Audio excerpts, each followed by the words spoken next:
Maria, what's Oh, up, man? Yeah, the stream started. Hold on, let me just announce it. are we already starting? Yeah, we're just this stream just started, so people are starting to gather. Mm-hmm. I'm chopping trees.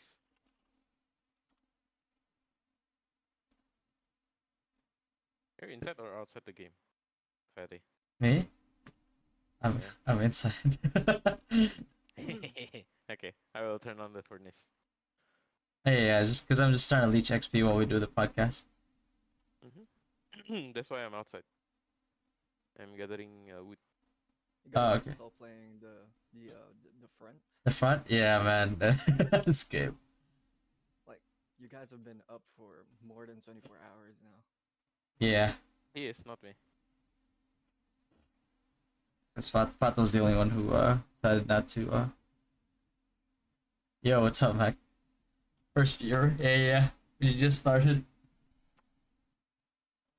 Like that stream, or like you guys been playing, including the stream, for more than 24 hours already. Yeah, that's true. Cannot deny.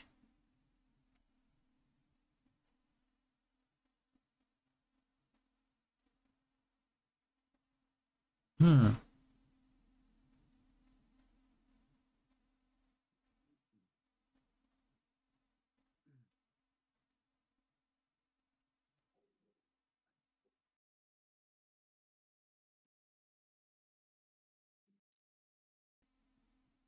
Your excuse.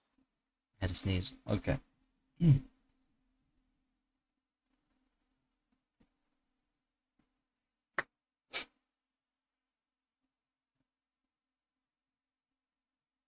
You're feeling under the weather, might get sick. Probably because change of seasons, and for some reason I was walking around with a t-shirt and shorts when it's already like cold out. I don't know why I did that, but yeah. Horror tea time? Yes, that's true, Mac. So some good news off of last week's stream. Um, that's lack of sleep. I mean, yeah, both.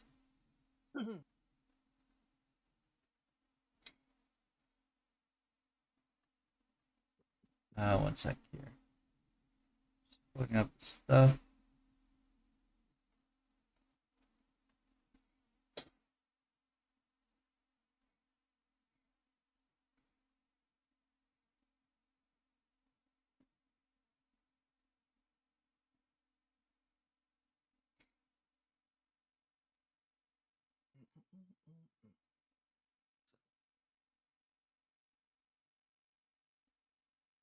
Yeah, okay.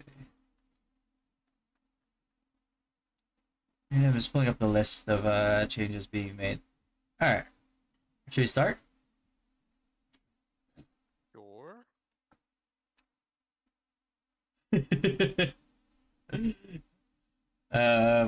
Yeah. So people are still pouring in. But thankfully, you can rewind the stream. I don't want to like drag it on for too long, like the intro, because you know, if people start from the very beginning, I don't want them to go in like a bout of like silence for a while. Um, so yeah. What's going on, everybody? It's just another episode of the podcast, Friday, and podcast and chill Fridays, which sometimes may not be so chill, but like more spicy. Um, Let me. Is your camera already on? Let me see. There you go. Yeah, yeah. Yeah. So if you may or may have missed it last week, but we had one of the employees from Gravity, Medea, come onto the stream and discuss certain practices about about Gravity that were not so appealing for to put it lightly. Um, so yeah, yeah. What do you have to say in summary of like last week, and then what news do we have so far after the news broke out? So yeah, what happened last week was we exposed a few practices that Gravity has been doing, which affected not only us employees but also the players. And two of um, the head community managers reached out to me. Also, Gravity reached out to me to make a few clarifications here and there. So last week, we had we didn't really explain who is managing Ragnarok Origin Global. So to make a clarification, also they asked me a favor to do this. Is Gravity Game Hub isn't the one or the company that's managing Ragnarok Origin Global. So they're not the ones managing this. It's a different team. It's a different company that's managing Ragnarok Origin Global. Oh, so it's not GGH. So it's not GGH. GGH is the publisher, similar to G Enjoy, Gravity Interactive, Mm-hmm. which I came from. Mm-hmm. Kind of like how So Maxion is under Gravity, right? Is that yeah, how yeah, it yeah, is? yeah.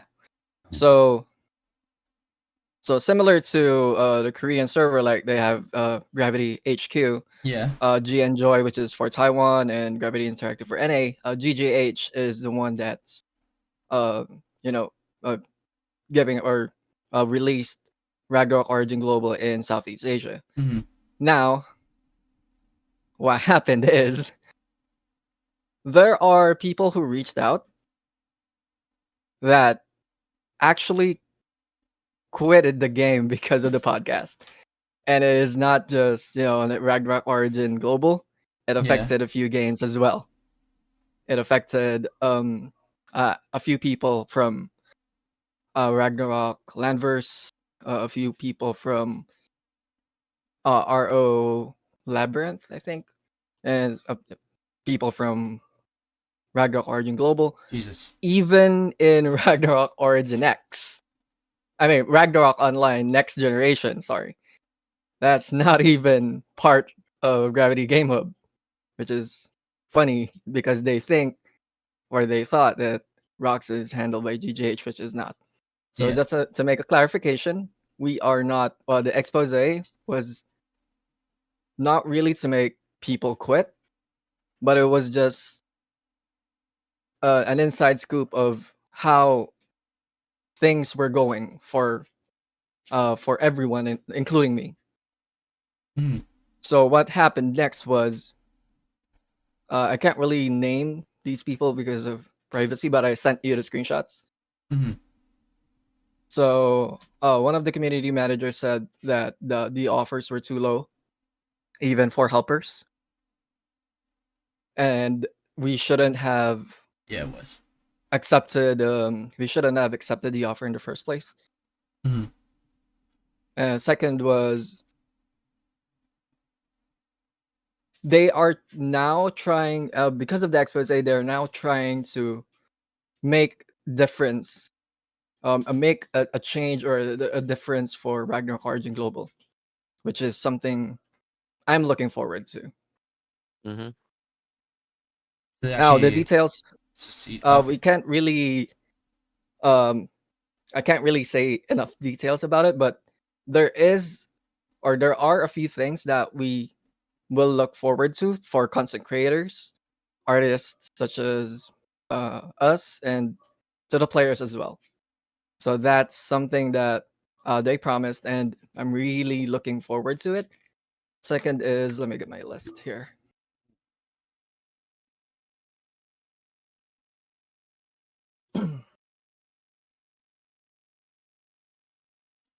So yeah, while I'm looking for my list,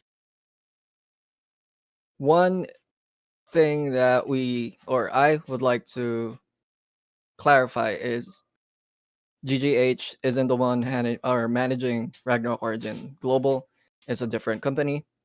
and based on that expose, it made other RO games handled by GGH look bad.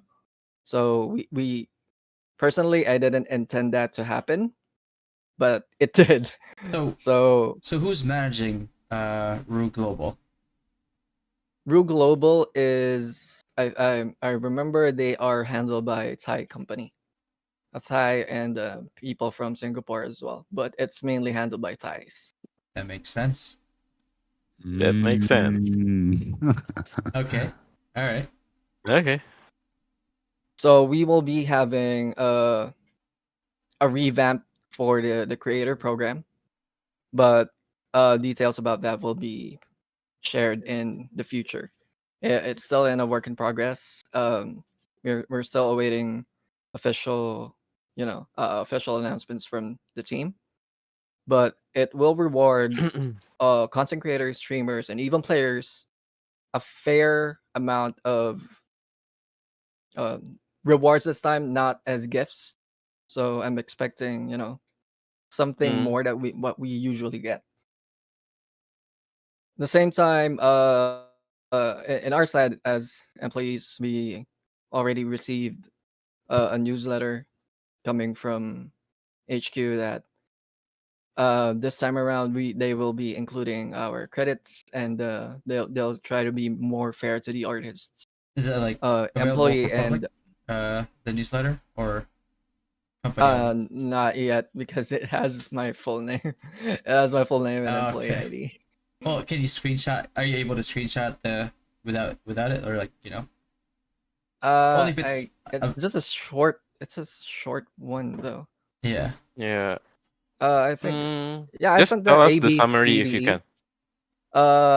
Summary summary for everything is they're revamping the whole system that they have right now.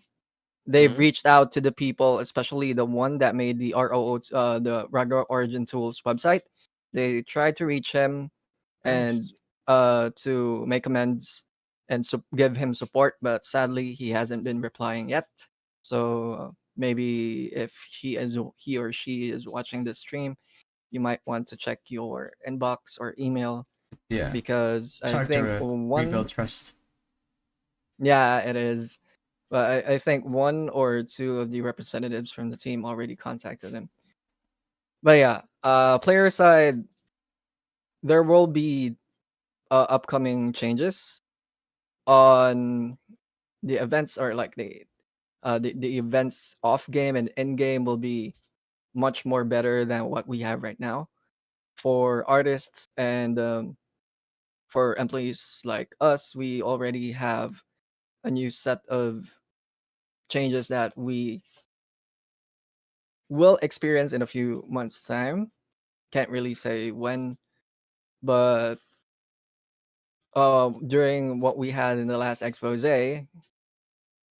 the title Whistleblower really made it rounds to the whole, not just the Ragnarok Origin community, but it made its rounds to the whole RO community, like ROX, Landverse, ROPC, that everyone thought that all of these Ragnarok games is handled by GGH, which isn't, which is not. And Ragnarok Origin Global has been doing things differently from these said games, which Okay. is in one of the community managers' words, are really bad, like really bad. I remember telling her my story that I applied for a moderator role for the official Discord, and she said no. It's like a full time job, but you don't get paid. Yeah. Um. Damn. So obviously it's like it's you did that, like you're already working for them. It's just that you wanted to do that just because just like we said last week, like straight passion for the game, right? Which is like a lot of like a huge reason like why we do what we do. Really, it's like with it so Hmm. little Hmm. rewards, and it's just that it got to a point where it was just like so insulting that out of out of principle we just decided not to do it anymore. But But yeah, I was Mm. really surprised because I didn't thought that it would have a huge impact to the whole Ragnarok gaming community, not just for the Ragnarok Online Origin gaming community, but it affected everyone. Like there are certain people who reached out saying, if that's what they're doing to you guys as employees, maybe we should just stop supporting the game and stop Mm. playing. Yeah. Maybe we should stop making guides and they're on their own and wait for someone capable of handling the game better than them. Mhm.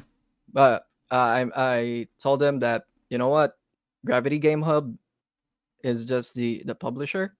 They're not really the ones handling it. And Mhm. to the one of the community managers' words, their team is very distant to the Ragnarok Origin global team. Yeah. But they helped me.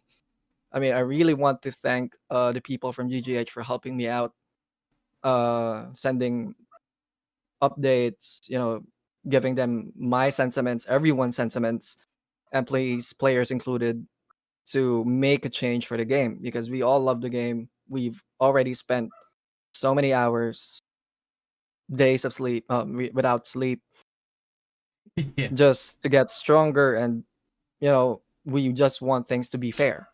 Mhm. Mm. And So that being said, okay, go on. yeah, when you say like the reach that you the podcasts from last week's like reach was very surprising. Can you like you said that it spread out towards the other games, but what what really drove them to to make these changes? Because like I mean let's be honest, like GGH has not been or rather like the whatever team rather has been managing Rule Global, let's be real, has not really shown to care much, if at all, right? Like Yeah. so what actually led them to make that change? Like what big impact was it that led them to make those changes?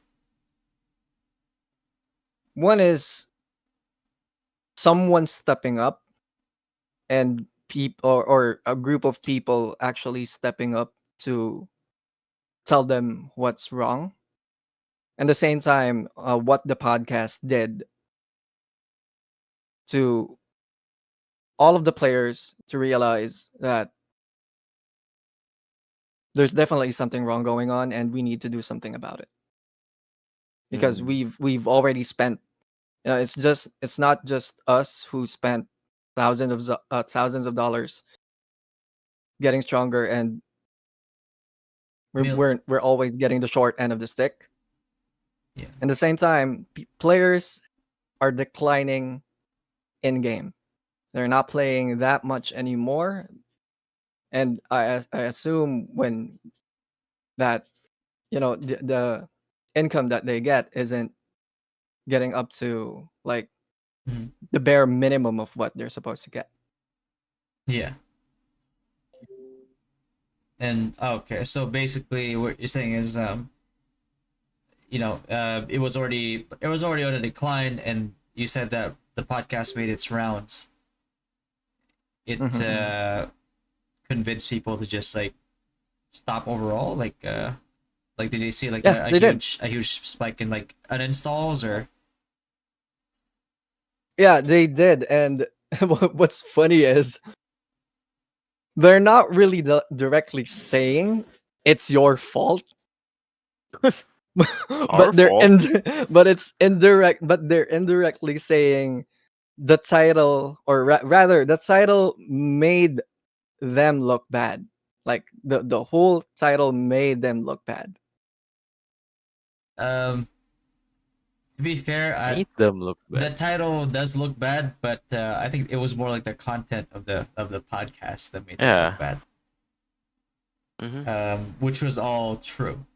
Otherwise, they wouldn't be fixing things right now. Yeah. Yeah.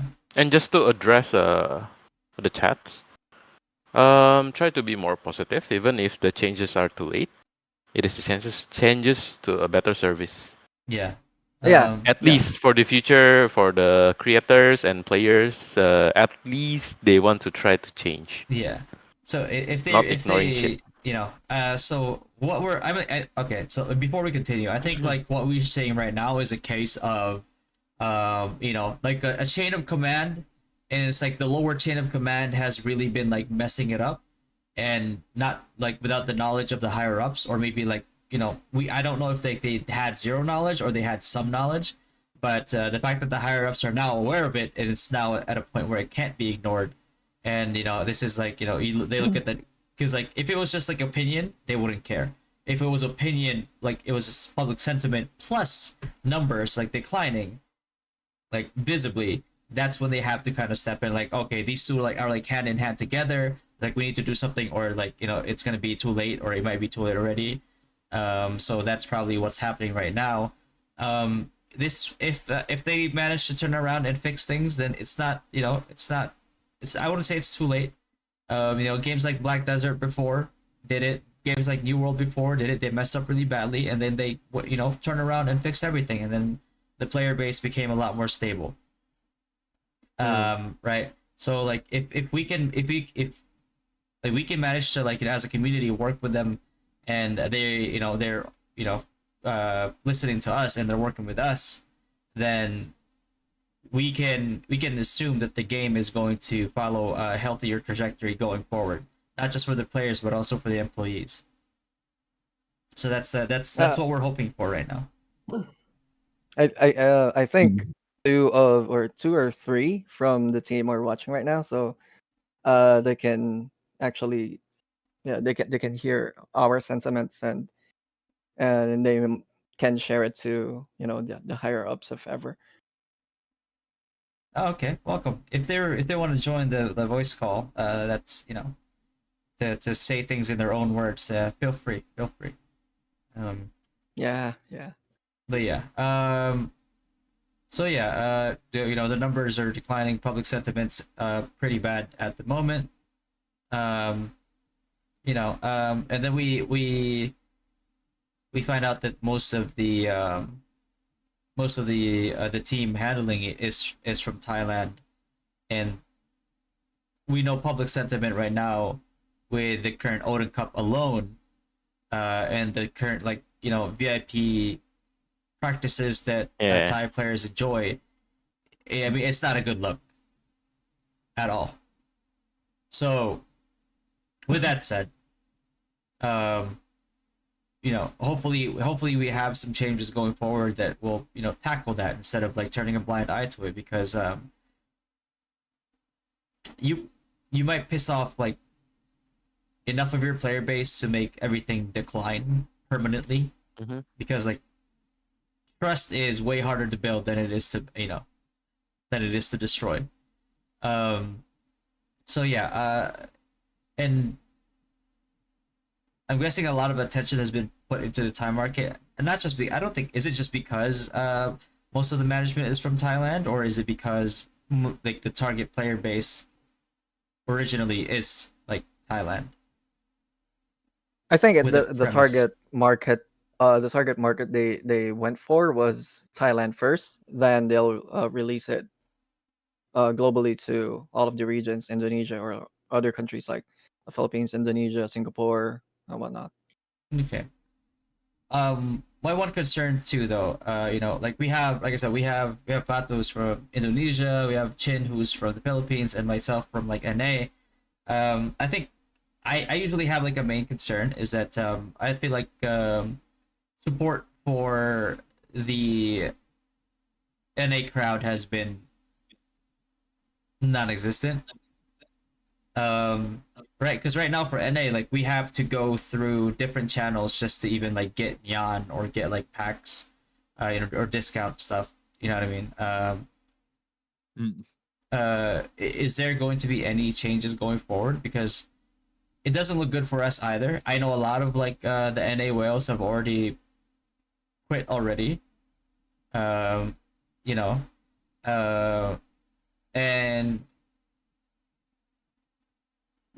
when we look at the Odin Cup ads, for example,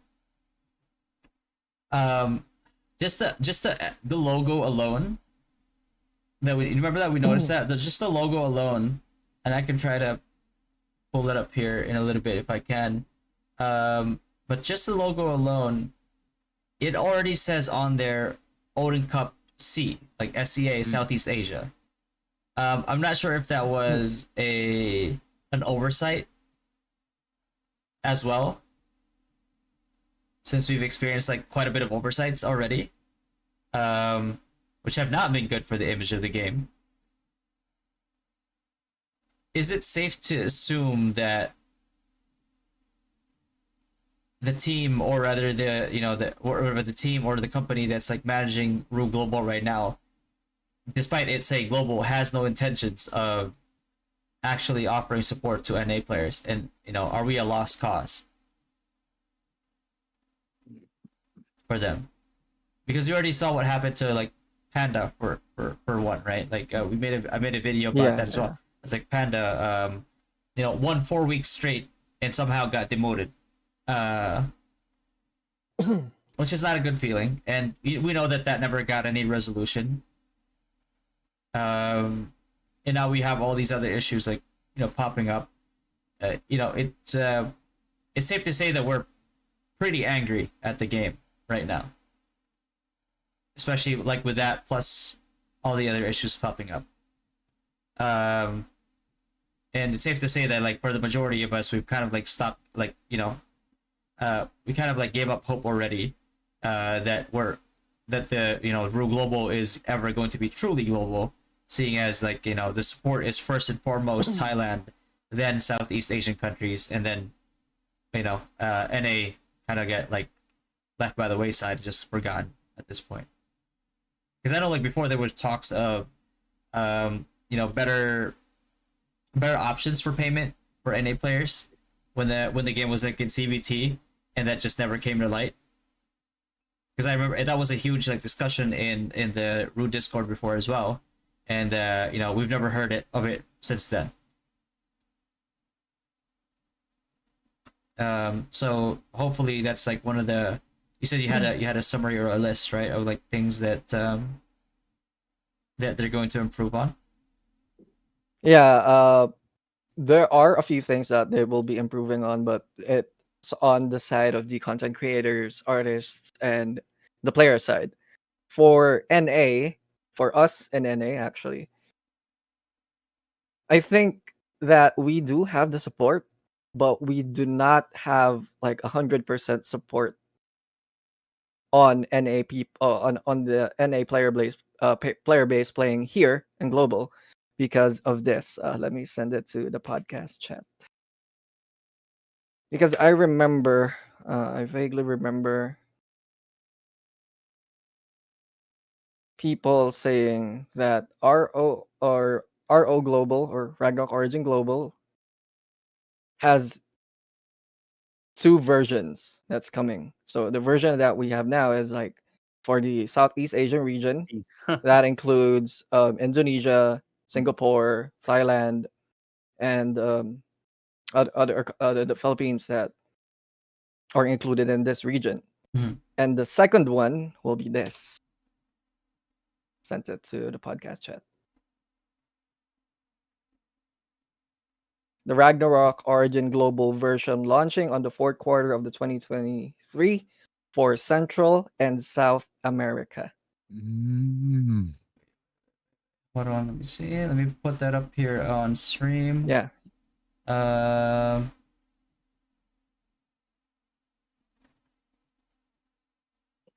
Okay.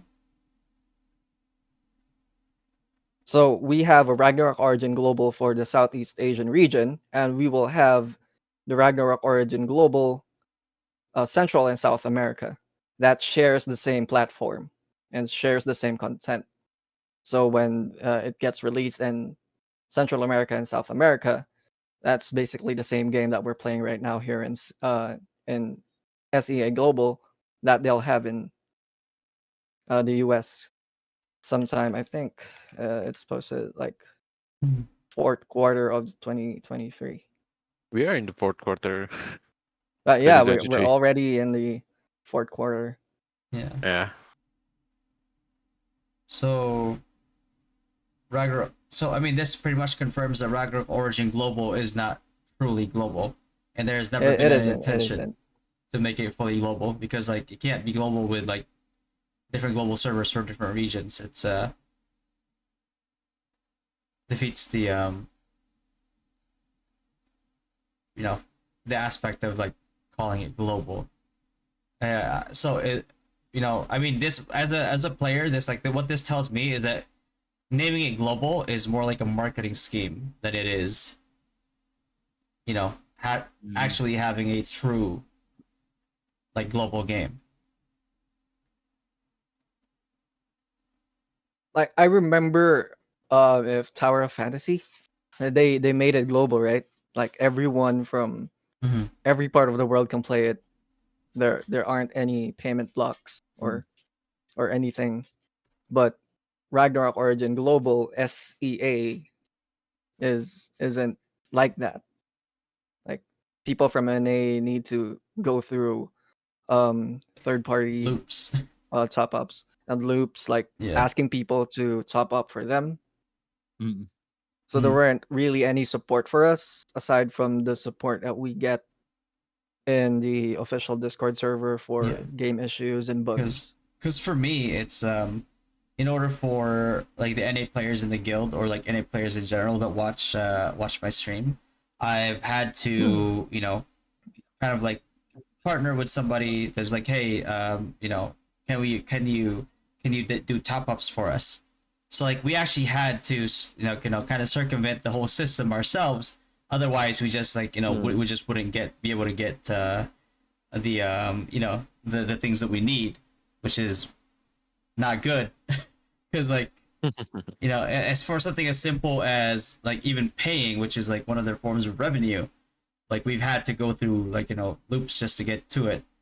So that kind of shows you the lack of support in just like NA, like something as basic as payment mode is not provided to us. So it's not really it's not global. It's Ragnarok C basically. It's not really global. Mm. Yeah, global is more like a marketing kind of move, because it Yeah, sounds they because global, marketed as yeah, it sounds more enticing. uh, it sounds more enticing that way. So people from all over the world will think, Yeah. oh, since this is global, for example, you're in Europe, you can play in this server and you won't have any time difference issues or like uh event event time issues, and you'll be fine. But it turns out it's not. Yeah.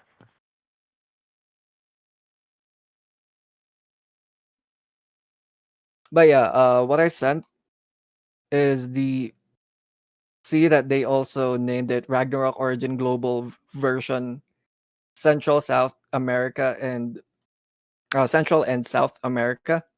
It's the same thing that we have here, like Ragnarok Origin Global SEA. Mm.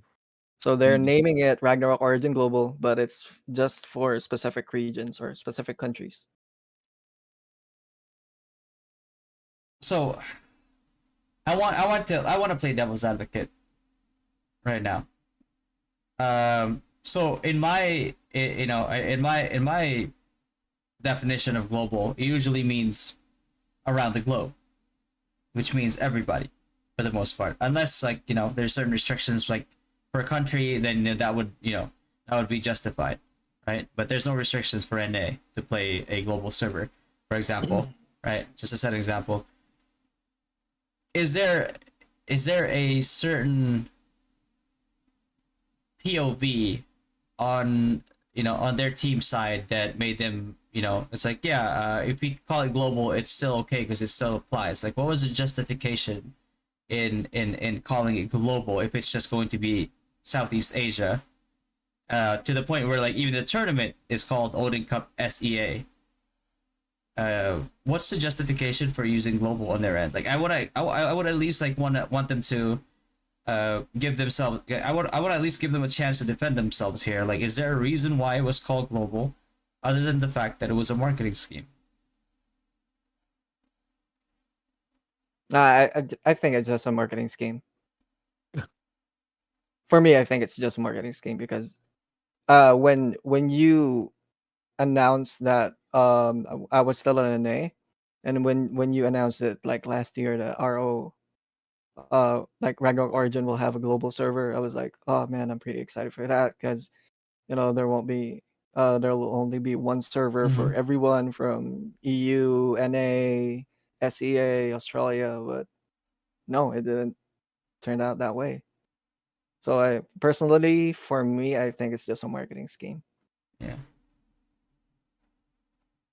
I mean, they should have learned from other games like Noah's Heart. We had like a global thing in there. Mhm. We had the EU, NA, SA, and even Central America.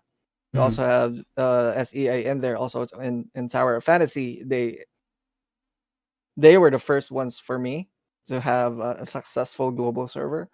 But calling Ragnarok Origin global and only having like four countries in it isn't really global. Yeah. That's just a Yeah. marketing scheme. Because like when we saw global, like for example, right, there's a lot of communities out there, like Dynasty being one of them, where it's international. We have members from all over the world, Mm. Europe, Asia, all over Asia, all over like North Central, South America, um, and the one of the reasons why RO Global enticed us was because like, hey guys, like we can finally like play together, and like we don't have to suffer Mm. like before. Like if you played NA and you're from like not from NA, you'd have to go through loops just to be able to top up, right? Um, and we finally were happy because like, okay, now we won't have any issues because it's global. It's gonna have global support, only to find out that it doesn't have global support. And even though there were talks in CBT of there being support, which it lacked, like even if it's just like the payment side, those talks never came to fruition. And we're still kind of like pining for it to this day, in terms of like the NA crowd, because it makes it like there's people who are from NA playing the game, and they can't, a lot of the times they can't even buy the discounted packs that pop up.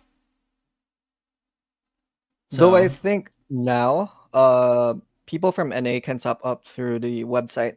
You can directly top up now using your card on the Rue Global website, and you can get discounted packs, nyans, and other gifts that are exclusive when you top up on the website. But mhm. I asked some of our friends from NA that are playing here in Global. Most of their cards get declined Yeah, or the payment doesn't get through. yeah, yeah. That's a lot of the Yeah. that's a lot of the complaints that I received from NA players too, and that was why I had to partner with somebody from somebody from Southeast Asia to help us, like help like help like not just like my members alone, themselves, I mean, but also like members from like other guilds that have NA players that have approached me and like, hey, how do you guys do it? And I was like, okay, yeah, I had to go through loops to partner with somebody, or like cut a deal with somebody to top up for us. And us, a lot of the times it's like even like the big spenders that we have here have quit the game already, because like when they, like, here's the thing, like when they want yawns, they want it now, right? And having to wait for somebody to do it for you, let's say they're asleep, it's not, it's like they want it now because they want to like either like do the gamble now, or they want to do like they want to like get their upgrades now, or maybe like they're waiting for like a GE card, and they managed to find like a GE card that's like free, and they wanna get it, but they don't have yawns, and they want to top up. And then there's a lot of cases where like an NA Yeah. player wanted to bid for those cards, and then they had to pay for the yawns, and then let's say like the person who was doing us a favor is asleep, and they just never get the card. So it creates a lot of issues. And I think we've come to a point where like we just can expect to not get that type of support. So For me, the only support we will get is in-game support and for bugs and glitches. But for top up support, the best that we can get is topping up from the Rue website that they have. But aside from that, I'm really hoping for these promises and changes that they mentioned. Yeah.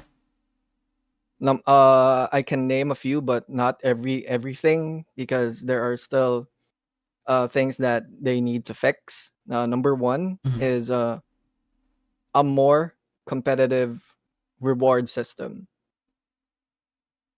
Reward system. Yeah, a more competitive reward, a bit from her words, like better rewards that most of content creators can get. Mm. Second is they are revamping the whole creator program, which is still work in progress, Mhm. but they already pushed through with it, and they're just waiting for final decisions from the higher ups of whether or not they will or not do it. Third is on the player side, they already heard everyone's rants, banters, and suggestions, so they're already taking a look at it. Even if they said everything to me, like in voice, like 90% of me is doubting it because of what's the situation right now, and 10% is hoping. I mean, I don't really mind if I won't get anything out of it, but what I want for them is, we're 6 months in the game. I just want them to do the right thing. I think Like, you should mind. I think you should, because like if not for personal preference, at the very least for in terms of like principle, there's just certain things that are just not acceptable, right? And a lot of those things are the things that we had discussed before. Um, so hopefully, so far, I mean, the things that you've like named so far sound promising, but I don't know what trusting, since I don't think there's any trust left. mm-hmm. So like we're starting from an empty cup, right? Like we have nowhere to go but up right now. So anything good is a huge plus. But Yeah, we yeah. I think like for us, like the remaining players that like genuinely want the game to succeed, because like if you're like players like myself, like Fato or Chen, and I'm like speaking for myself here as well.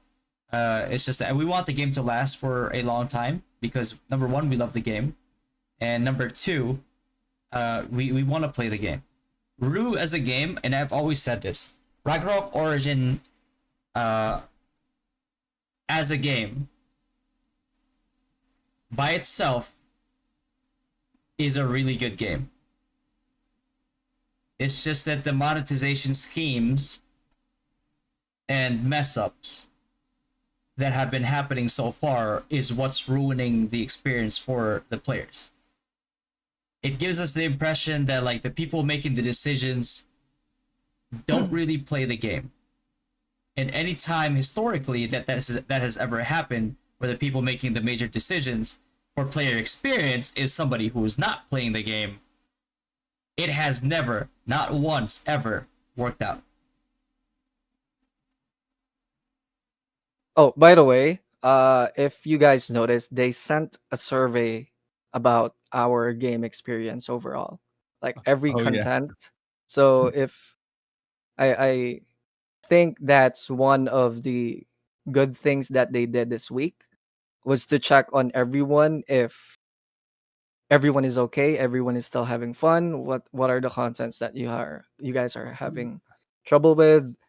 Uh, are there other issues that you guys need to address? Is the content being more pay to win and things like that? You guys can check the survey and you can express all of your sentiments and send it to them. They'll be reading it. Do they actually read it? Like they actually check out the surveys? I think they do. I think they do. I mean, they won't be sending out that survey if they won't read it. Like read a few of them. But So, they Well, so could. here's the thing, bro. Here's the thing. Mm. It's like from a jaded player already that has like zero trust in gravity at this point in time. Over the course of like all the failed games that have come out, that have been nothing but cash grabs.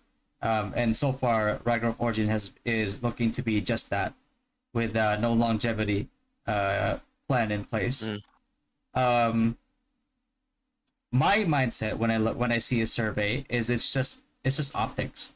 When I see that, when I see a survey like concerning like player, player happiness, player concerns, to me it's just like right now, like I'm at the point with gravity where it's just like, oh, it's just optics. If New World, like for example, did it for me, or like let's say like Black Deserts, like with their current history, right, because they proved themselves to improve. If they did that, then I'd be like, okay, yeah, I actually believe that these guys have genuine concern for player base. When it comes to Ragnarok Origin, however, whenever I see these like surveys, I was like, oh, okay, here we go, another survey just for optics. Like to me, it's just like to pretend that they care. That's how I view it as a player at this point in time. Like I don't actually think that there's gonna be actionable things happening from this survey. To me, it's just like, where is the player interest right now, so we can monetize that, and then also so we can kind of look good in front of the player base. Like that's as a player, and I'm pretty sure like there's other players out there that share the same sentiment, because I talk to people, the people that play the game, that they also think the same way. So yeah. that's where the level of trust that I have, or faith that I have for the people managing this game so far.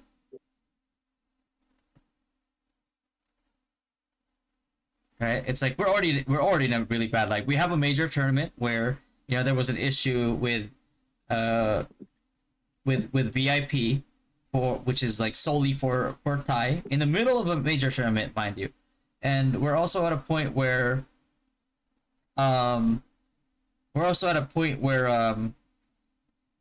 like there was a scandal of the match fixing, right? Like because no matter how you look at it or how you explain it, it looks really bad, right? So like those two combined, and now finding out that the team is mainly from Thailand, those like that's like usually like it's 3 strikes and you're out, right? And so far we're at 3 strikes. So in that light alone, I can kind of like at the very least like prove my point that like as to like one of the reasons at the very least that trust in the game and trust in the team behind the game of Ragnarok Origin, like whoever team is managing it, is at an all-time low. I think it has been for a while. So hopefully whatever changes that you're going to be naming out, or like pointing, or start naming after this, is going to be good enough at least for people who are still playing the game to hold out hope. And as to whether like people actually trust that they will happen. Well, I mean, with how low the trust in the game is right now, it's like, okay, if it happens, I guess good. If not, well, the game's screwed anyway. Yeah.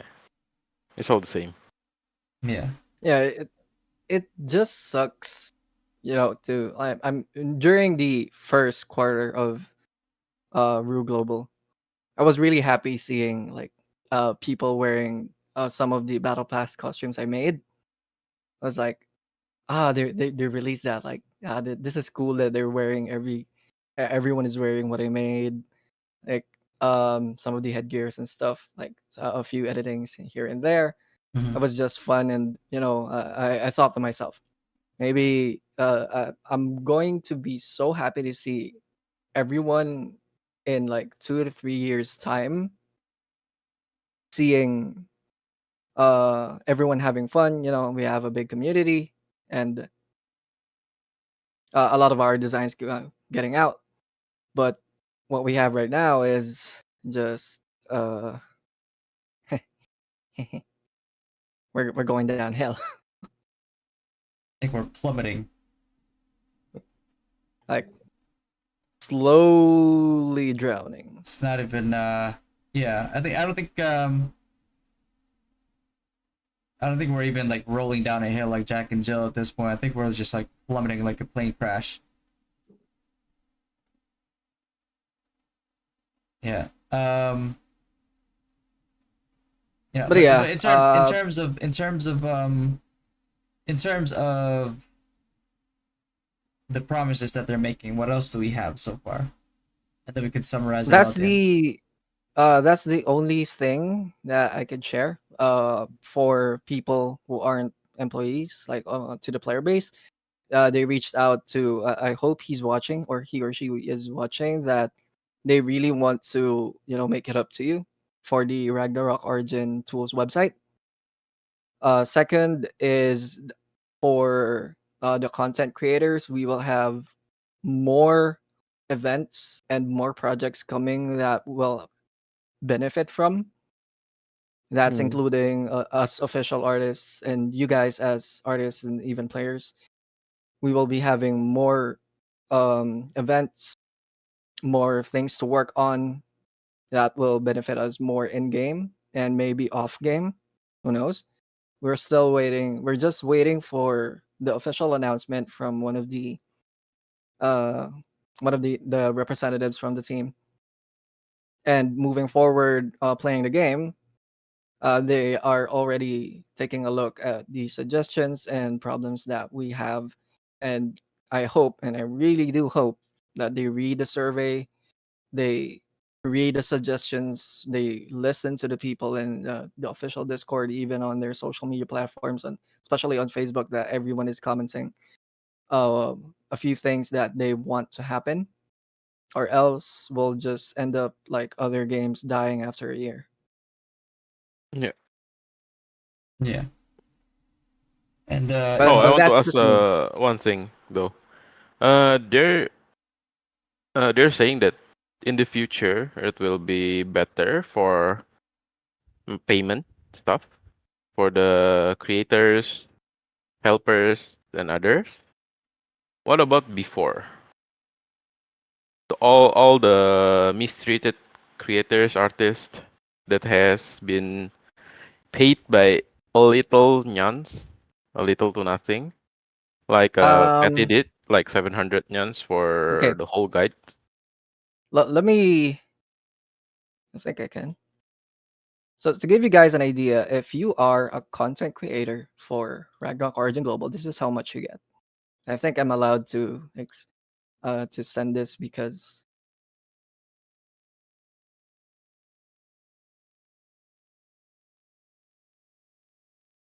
since I'm already yeah, part of that creator because project. Let me. yeah, Is this before or after? This is this is the current one. So This is the before. current. So this is the before. Let me send it in a podcast channel. So I received 4 today, but this is the total that I get for each content that I make.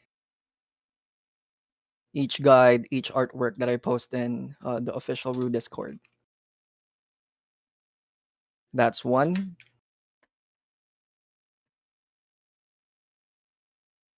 You can check the dates. Mm-hmm. This is the second. So The this is second, today. yeah, this is today. So the first one, for the guides station, you get 700 nyans if it's going to get featured in the Rue website, also in the Rue Discord. So you get 700 nyans for that. And for the creator project, you get 100 nyans and 100 diamonds. your project excellent works and dedication are highly appreciated, and we are grateful for all that you do. Please continue to post more informative content. Your reward is 100 yans and 100 diamonds. And the other one is for the official guide station, which is 700 nyans. Which is complete garbage. So I'm going to send this here as a reference of the before, and let's see in the future if it'll grow or if we'll get something more out of it, like what they promised. Yeah. So here's like my own experience is like When I submitted the initial like wizard guide, it wasn't even finished yet, but it was, I guess it was rushed a little bit.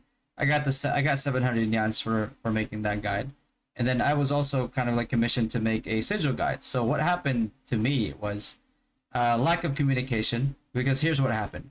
I was, testing all the sigils, starting to refine the guide, which I stopped midway, by the way. So um, it's not even like done anymore, or it's not even accurate anymore. Is that when I was like doing the sigil guide, without even letting me know, despite being fully aware that like that I was like working on the guide, not even a week later after I was commissioned to like do that, they released new sigils. So I'm not sure how easy people think testing sigils are, because like sigil, first of all, if I'm gonna write you a comprehensive sigil guide, number one, I have to try every single sigil, right? I have to try every single sigil. Sigils have multiple levels, 4 levels. In order to get to those 4 levels, it's also time gated, because you need a resource that's limited to only the 2 in diamonds and then like 5 in yans. So in order to get all of those done, you need to have all of those leveled up. So basically, what is being requested of me in terms of like the sigil is impossible, because number one, I didn't even know that they were gonna release the sigils right away. Like not even a not even a warning beforehand. Because if they warned me, I would have been like, guys, you know that it's impossible for me to test, right? You know that's impossible for me to, like, these are sigils that like I need, yeah, in order to fully test it, in order to fully make a guide of it, I need to experience its like its starting potential, its mid potential, and it's like final, or like final potential. I can't do that because it's time gated. You made the game this way to a point where it is like it's time gated. Like, how am I supposed to make a guide about this now? And I'm supposed to put in that much work and put in that much testing in a short amount of time for something that they've designed to be time gated for 700 yans? Like, Just a clarification I to could, chat. yeah. Yeah. Go on. Yeah. Sorry. So basically, what I wanted to do, what I was willing to do, I was still doing it, even though I knew that Nyan rewards was only 700, was because I love the game, right? I love Ragnarok, and number two, it was like to help out like the community as well. So it was more that, rather than like the 700 Nyans that I could care less about, because it's nothing, right? It's like, what is that, like 7 light feathers? Right? Like, what good is that gonna do for me? You know what I mean? So it's more for those two main reasons, those 2 reasons that I was doing it for. And the only reason why I even stopped and just like fully, just ignored it completely and never submitted it, or never even like tried to finish it, is because of, like, the severe lack in communication. Like, you're telling me that you want me to make this sigil guide, and then you're gonna release more sigils like not even a week later, and then I was supposed to magically come up with numbers for this. I can't BS a guide, because then if I BS a guide and it misleads people, because like there's no way that I can test it, means that that people will lose faith in the information that I give out, and that's a death sentence for a content creator. Just a clarification. That isn't my salary. That's just what I get for creating content for Rue Global. So it's different from what I get in real currency versus what I get from the team in game. So for in-depth guides that we send, we get 700 diamonds. So that's probably like $10, 5, or something like that. And for artworks, that's where I get stingy, because if you guys check the Rude Discord and you go to the fan club section, you'll see a lot of great artists, people making comic strips, posters, even some are even better than your usual artists that you get to see every day. I mean, they're really good. Everyone is really amazing, and they just get paid 100 diamonds and 100 yans. That's just a bit unfair. That's too low. Again, that's years of practice, hours of exercises. Maybe some of them went to art school Mm. and just to get paid 100 diamonds and 100 yans. Yeah. That's just too much. That's a bit insulting.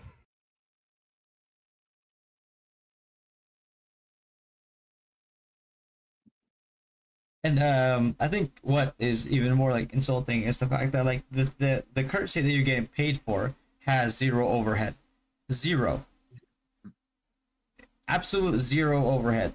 So if you're putting in the time to make all this stuff, and they want you to make this stuff, and they want to reward you for making this stuff, it's like at least like something substantial, right? It's like it's not like trust me, like it's not gonna affect your whales, because like even if you give out substantial rewards, the whales that are actually like spending crazy amounts in this game are not going to be affected at all.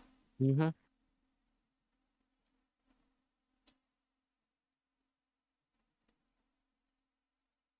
That's why I think that um like on behalf of all the artists that we have here, like don't agree to the 100 yans and 100 diamonds for the artwork that you did. Even if it just took you an hour or two to make those, it's still not worth it. Well, yeah, I mean, Because we're talking about years of experience, practice, and even going to art school just to get paid for that. It's not really worth it. Yeah. However, they already said and promised a few things moving forward that will benefit all of the creators and players. So I'm really looking forward to that. I already told them it's not a me issue anymore. I'm talking on behalf of everyone who can't voice out. But now that we have your attention, I hope that we could come up with something, come up with a better way of rewarding these people. Because unlike me, I get paid real currency. Like I get paid real money. But these people that make a lot of artwork for the community and they just get paid 100 yans and diamonds, I think they deserve more. oh, absolutely, yeah, They yeah, I deserve know, more than like, Oh. that. yeah, and I want to go back to what you said, like even if it just only takes an hour, right? It's like then again, like what's the value on 100 yans? What's a It's hundred? $2 So $2, ish. right? Yeah, It's like $2. yeah, $2. So like You it's get not it's $1 not it's not 1 hour.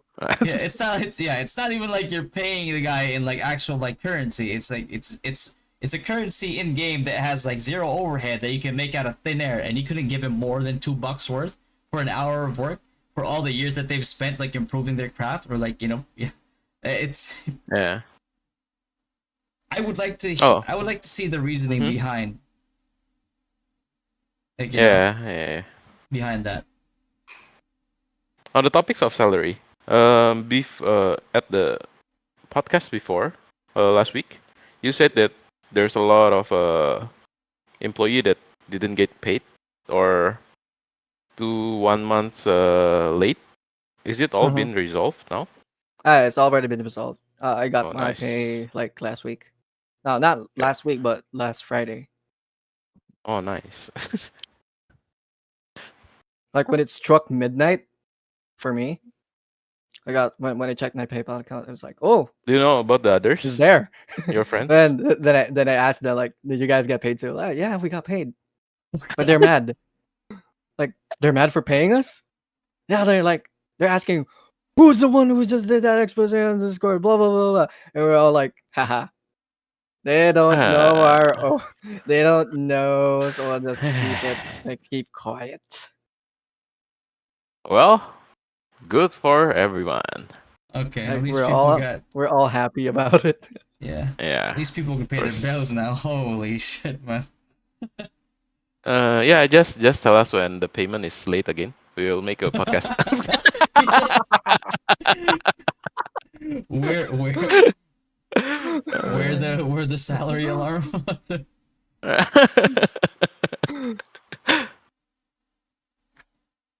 Well, anyway, if I think we have a few of the content creators from the CC project team watching. I know you guys are also complaining about what we get, but rest assured that things will be good moving forward, and I'm also hoping for that to happen as yeah. well. Hmm. So keep on working on whatever you guys are working right now. We let me plug this because I have to as the one of the assistants. We have what we have now is a cosplay and fan art contest for the Rue Global fan club section. Now, you saw what they paid us, like 700 yuans and 100 yuans and 100 diamonds, right? So if you move on to the official Discord server and go on to Happy Halloween, you guys can check a lot of things that we will get and joining. So the first prize for the fan art contest is 800 nyans and 800 diamonds plus an artistic maestro title. And for the first prize for the cosplay rewards, you get the same and the artistic maestro title as well. So you guys can check all of the details in on the official Discord if you guys want to join. Yeah. So um here's my another question that I have in terms of like fairness for like all the artists, right? And I think every artist should. I mean, you can see this like in every game that like is worth its weight in salt. For the artists that make the costumes, right? In general,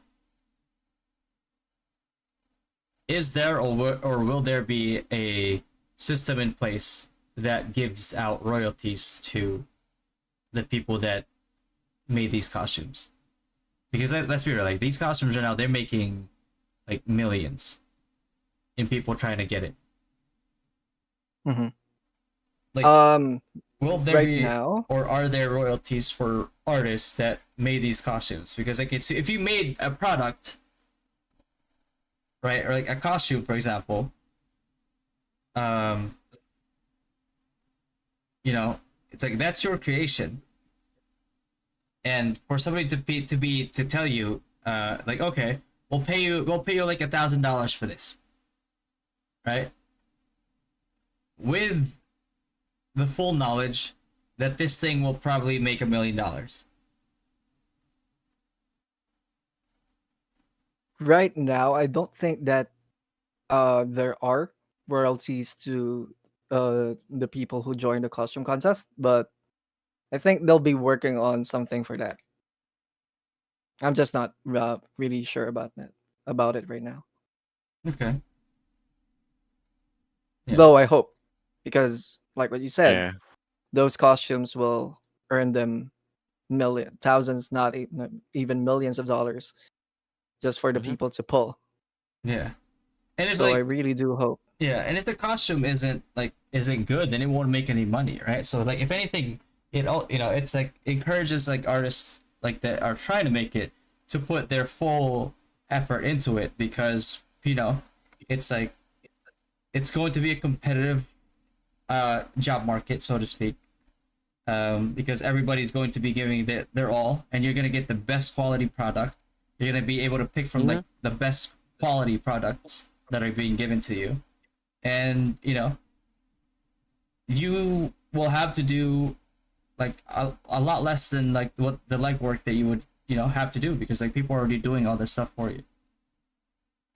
Hmm. Yeah.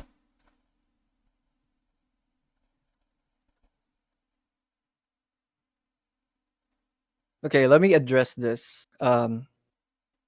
This is just so bad for me. I like I it's insulting. Okay, so there are many art stealers that are reposting on the event for prizes. Like arts that you can, or like artwork that you can get on Google, Mhm. and they post it in Discord for their entries. Come on, guys. Come on. If you can't draw, then don't join. Yeah. People work hard. They'll hone their Like, craft. let me screenshot this, send it to you guys. Yeah. Um. Control N. Yeah. So yeah. While Dia's doing that, Pato Chen, like, what changes would you guys like to see when it comes to, like, after all this is said and done, after all the proposed changes that were like we just heard, what do you guys think should be done? Well, what changes do you guys want to actually see? I think for me, um, they need to provide something that can be used for us streamers, Mm-hmm. to be like to make content of. So maybe a special event or something that we can do together with our viewers. Because right now, all I can do with my viewers is all helping and carrying Yeah.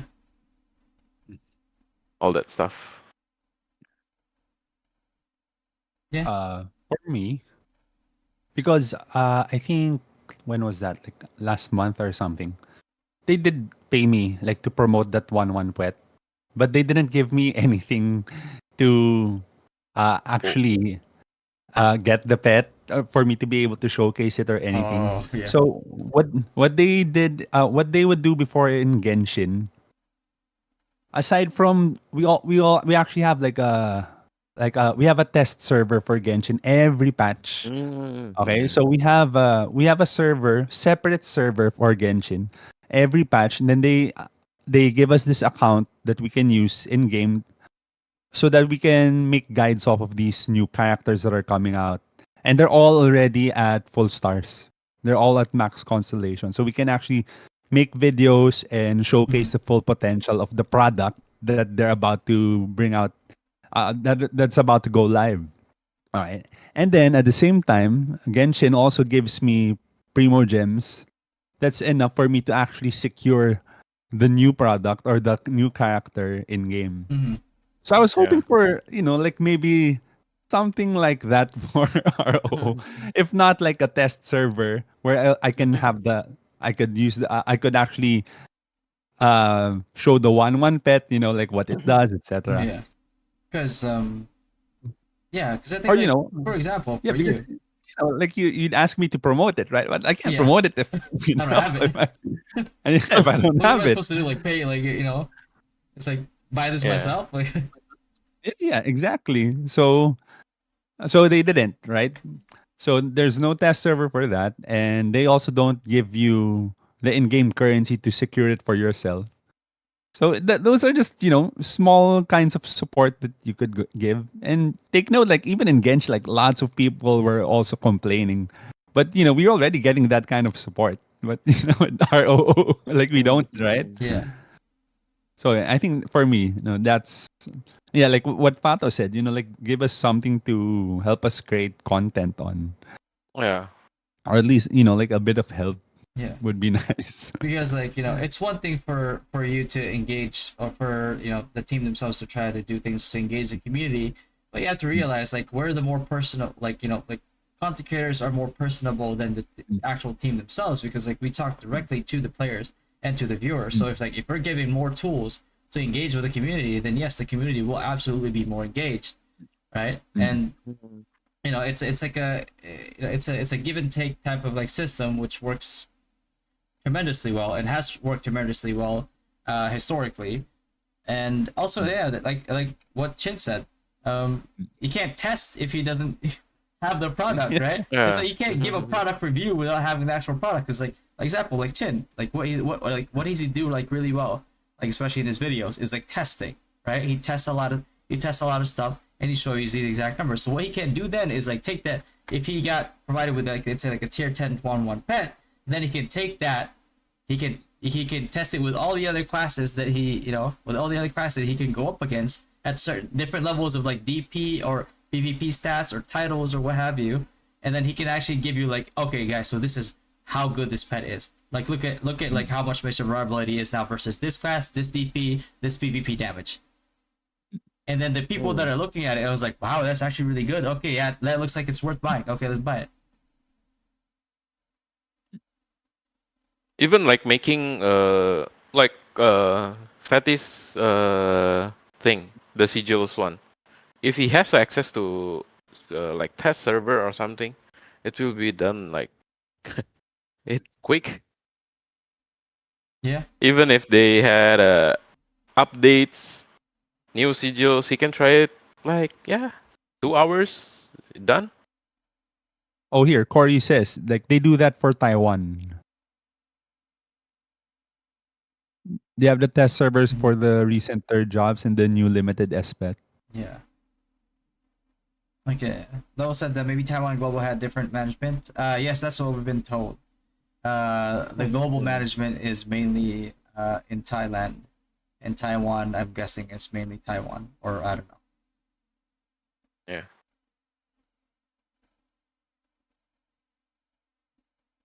Hold on, sorry for a second. Let me pull up something. But I don't think this is allowed to be streamed. I just want you guys to take a look at it. Okay. Careful.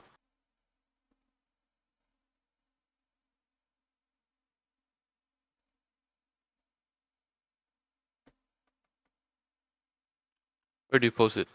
Oh, here it's in the chat. No, In don't post the in the channel podcast chat. Yeah. Just post it. Oh. Just message it to us personally. Oh, okay. Yeah. I think I sent it to Fatty. It's a different one. It's for the art stealer. Mm. Yeah, it's a different one. Hold on. I'll just GM it to you guys. But This is Fatty's nudes. Oh, yeah, you can reveal that. Actually, no, my wife will We get can no, stream no, it. no, Yeah, never we're mind, I never think we're mind. allowed to stream this. Okay, I will. It'll be an actual Wait, death why sentence. did I have that? Guys, I have a happy life with a happy wife, and I really don't want to. It's wait for me to make an OnlyFans. That's the only way I can Wait, yesterday you say you wasn't happy. Chin, that is from one of the CMs from GGH. Oh, Fatty's nudes. Yeah. No. I think it's already sent. You guys can check it. I got it. I think you guys are familiar with her. Wait, What's CM? what happened? What, I didn't get anything. Community manager. Is What's that it? manager? Sorry. As a community manager. Ah, okay. Manager. Wait, send it to me. Hold on.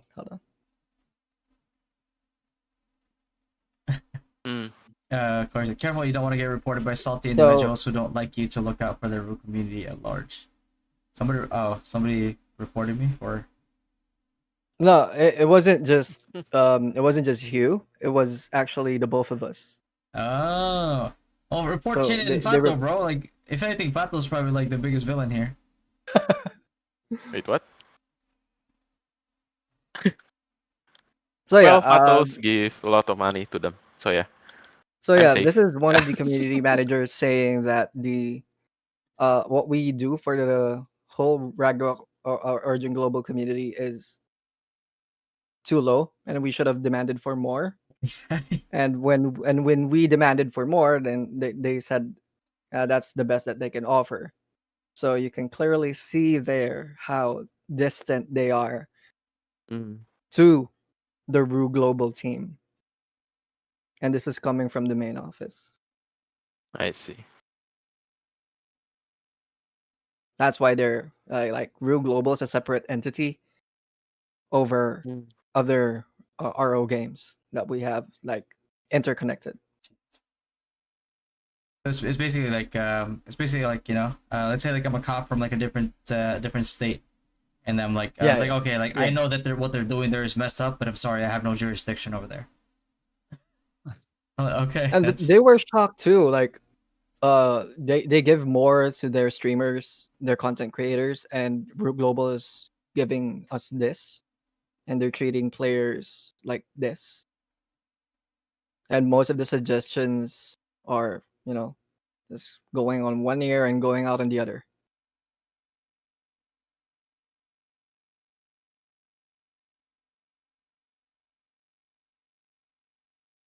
Corey said, yeah, someone from Root community went to report our whistleblower for whistleblowing the shits that is being pulled on us. Imagine. Yeah, that person was an X Dynasty member, I remember. mm. I It's wonder like, who. I wonder who. Uh-huh. It's like an X Dynasty. Sorry. Control your X, fatty. Oh, wait, what? What X? Huh? Huh? Huh? Huh? What? What? Me? What Anyway, a question for you, for the three of you. For the three of you, I have a question. Do you think, like, Yes. speaking on behalf of all streamers, Uh-huh. I haven't even said anything, and you No, no, already no, said no. yes. I saw, Yeah, we think. Do you I thought the think? question was, Yeah. do you think? Yes, I'm thinking. Yeah, sometimes. Yeah. Like, do Sometimes, you yes. guys think that it'll benefit all of the streamers if we have a content or like a streamer program for Ragnarok Origin Global? Of course. I think every game that's like Yeah. worth anything in this day and age What do you has a streamer think? program.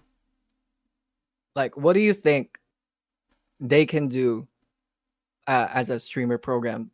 Like, both of you guys, game and streamers will benefit. If they incentivize the content creators, I think more people will start playing. The game will be more alive. Like I think Fatty always says this even before. Like when other people see those crappy ads on YouTube or whatever, they're not gonna download the game. Those scammy ads. You know what I'm talking Ridiculous about. ones, yeah. Yeah, Yeah. 20 million power. Well- Like, what the hell? Like, VVP's only at like 640K. What the hell? Who's this guy? Yeah, exactly. For us in Facebook gaming in the Philippines, back then Mobile Legends wasn't a thing. I don't know how it was in Indonesia then before, Mhm. but here in the Philippines it was nothing. Like Dota was king here, Mhm. but it was only because this guy, ako si Doggy, started streaming Mobile Legends on Facebook, which was pretty unheard of before. Like nobody's really doing or gaming live streams on Facebook. So it started with him. And then became this whole Facebook gaming phenomenon. And then pandemic comes. And then now it's bang. You get what I mean? Mhm. Yeah, And then yeah. Mobile Legends became this huge thing. Even Doggy became the number one Facebook streamer in Southeast Asia. He always had the most views. Like in a live stream before, like because of the drama that he would create, sometimes he'd have live streams, he'd have 450,000 live viewers. So who Yeah. does that? Like, on Facebook. So I think if they could do like a content creator program where they could incentivize the content creators, whether monetary or in game, Mhm. because like with Genshin before, they wouldn't really give me a monthly salary. They would pay me the real money only for specific projects, but they would always give me monthly in-game currency. For Mobile Legends, they would give me both. They'd give me a monthly salary, and then they also gave me the in-game currency. So whichever, no, like whatever ROO can do. No, like when they say it's the best that they can, I'm not sure. Yeah. Yeah. Because like back then, like Mobile Legends wasn't a thing. Yeah. Like uh, people who played ML here would get bashed because it's not a real game. It's a copy of Dota or it's a copy of League of Yeah. Legends. You get what I mean? Yeah. And then Yeah, yeah. eventually, it became like probably and it still is probably like the most hardcore game here in the Philippines. I mean, like Philippines is always gold medalist for for the SEA Games for Mobile Legends. You get what I mean? Yeah, So but you can't. What Even about you, like Todd? another game that, sorry, Yeah, like another game that's newly released, they put like a Twitch drop, yeah, something that can push people to watch the stream and see how the game played. yeah, yeah, And yeah, yeah. Because like here's the thing too. It's like when people want to see live gameplay. They want to like a lot of the times they don't want to see a review. Like they want to judge for themselves. They want to see it from their lenses, you know. So a lot of times people will go to like Twitch to look at the game category, and if they see like there's like one streamer, no streamer, it looks horrible. Like like just from that point alone, it's like, and that's like your landing page almost, right? That's your landing page, like your Twitch or your YouTube like category for your game. Like who is streaming this game? I want to see live gameplay. I want to be able to ask somebody, that will answer in real time, my questions about this game. And if you don't have any of that, people are just going to automatically assume that, hey, dead game. Yeah. So if somebody goes into like that game, a category in Twitch, for example, or YouTube or Facebook, and they see there's a lot of people streaming it, there's also a lot of people watching, whether it's like genuine interest or like even if it's just like newly developed interest because like they got incentivized to watch because of like Twitch drops, for example, right?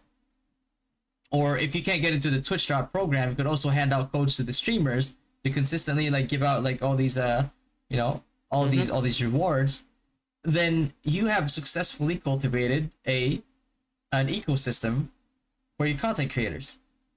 But yeah, you can't you can't grow a plant with zero nutrients, right? It's the same thing as basically like, yeah, you bought a plant, you put it there. Oh, it died in a week. Why? Because you didn't water it? Like the soil was bad? Like there were no conditions for it to thrive? only 700 yans.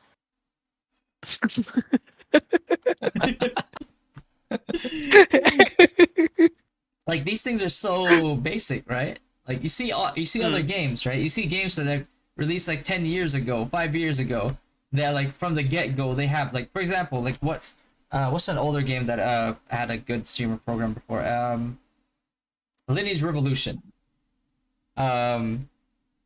Before Lineage Revolution, I wasn't even a streamer at all. Like I didn't even know that if I would like streaming, right? So they had this like thing apparently where like it wasn't even announced. It was just started as a rumor. People were like, yeah, if you stream the game long enough and like certain hours, like they'll approach you and they'll give you like in-game currency for streaming the game. And they gave me like a hefty amount to it. It was like a really good amount. It was a really good amount, but it made no difference like when fighting against whales, obviously. But it was still a really good amount. It was like probably the equivalent of like, I don't know, like 30k nyans or something like that, or less or something like that, a month, right? Which is nothing to a whale, right? In order for me to get to like 300k nyans, I'd have to stream for like 10 months, right? And we're not even at that point yet. We're only at 6 months into the game ish, right? So that was my incentive, and that's how I like found out that like, oh, I actually like streaming a lot, and and I don't think like I would have streamed or thought about streaming if I hadn't heard about that. So it incentivizes your streamers, and then it ended up like having a really healthy like stream with like quite a bit of viewers, because of the fact that I started streaming to begin with, and it made me like look a lot more in depth into the game compared to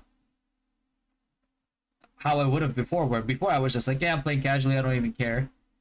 And then when I had to stream, I was like, okay, well, I can't look bad on stream, so let me just like hardcore this game, and that's where it started. So having a streamer program for any game is just so basic that it blows my mind that there's no such thing, being promoted for Rue. Yeah, and like other games have evolved past that. Like some games will give you currency and give you real in-game currency, and some games will give you real currency or both. But the fact that we have 0 for Rue, and and Rue's being bragged about as like, yeah, it was, what was that? What was the screenshot? What was the screenshot say again? It's like it was number 1. What was it? Number 1 in Apple App Store top grossing rank. Thailand 42 days. Philippines 92 days. Indonesia 38 days. What do we have to show for it? Horrible monetization practices?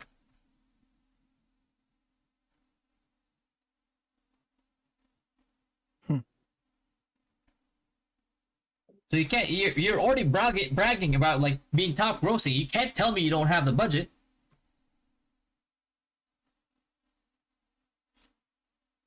And not only that, it's like, okay, like in terms of like just if it even if it's just like only nyans only, like okay, 0 overhead, you can create nyans out of thin air. Yep.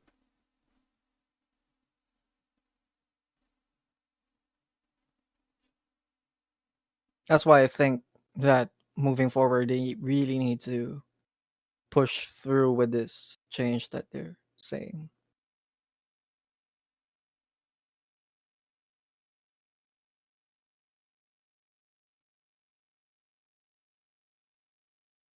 Let's see here. I also like tricks here.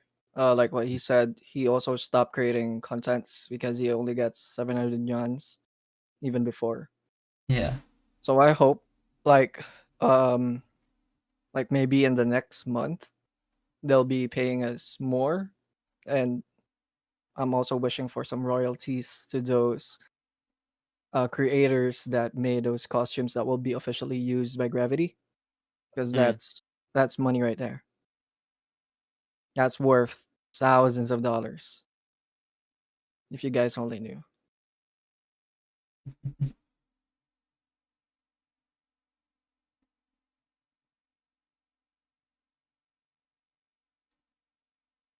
Yeah. So I mean, like I said, only way is up.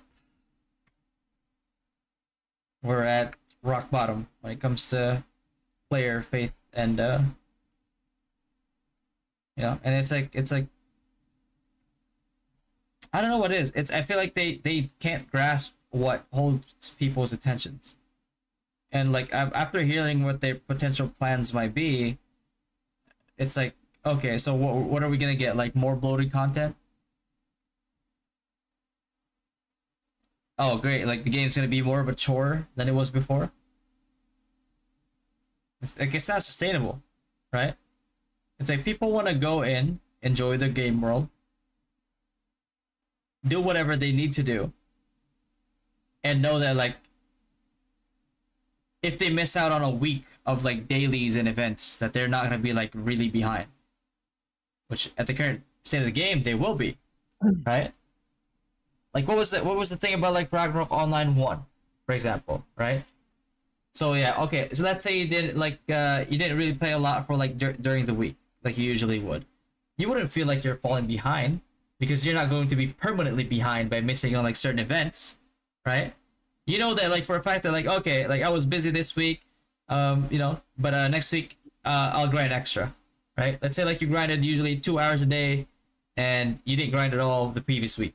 It's like, okay, like starting next week, I'll just grind an extra hour every day until I catch up to that, and I get, hey, good, my progression is caught up, and it was all in my hands.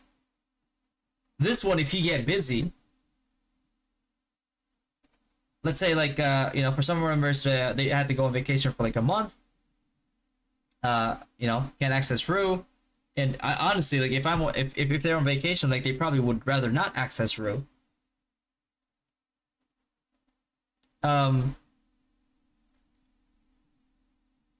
If they don't play for a month, and this happened to one of my members, by the way. He went to Europe, vacation was with his girl. Was gone for like around like a month and a half, and couldn't access Rue over there. And then when he got back, his account was so behind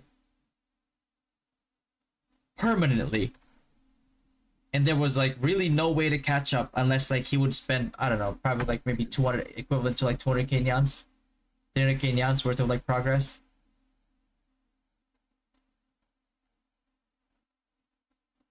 Mm. That there was just no point in getting back into the game. Like, he wants to go back into the game, he wants to play the game, but he just feels so weak that it's like, okay, like I feel like now I feel like I'm more of a liability than anything, and I don't want that for, I don't want that. I'm just, I guess this is just, I'm just gonna not play the game. Because what's his other option besides spending a ton of money in Yans? Buy an account. Yeah. RMT's illegal. Or is it? It'll it'll get you banned apparently. Who's to Yeah, I say? know. It will. It will get you banned. If you get caught. Returnee rewards are not even like probably like 1%, or like even like 5% to catch you up into what you missed out on. So that's a shitty system. It's a system, so that's a start, but it's not good. And even that, like I bet, like I haven't even looked at it, but I can probably guess that it's probably gonna try to sell you something as well, instead of helping you like get up to speed just by playing every day and eventually catching up and having any hopes of catching up. Mm-hmm. So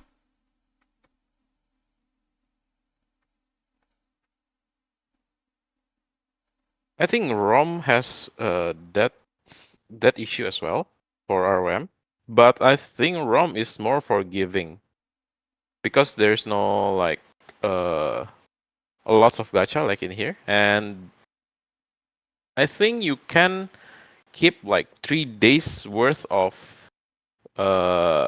dailies and stuff, and you just log in like 3 days, 3 days, one time 3 day, one time 3 day. It's fine.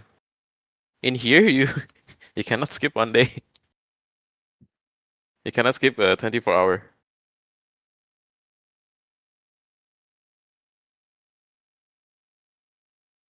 It's the same thing that we have here. Like if you skip 3 days, that's already a loss. Yeah. That's 3 days worth of diamonds, 3 days worth of progression. Maybe in that 3 days or in between those days, you get successful refines, maybe an MVP card or whatever. But staying off game for 3 days will make you fall behind by like 2,000 or 3,000 points. Yeah. Yeah. Mm-hmm.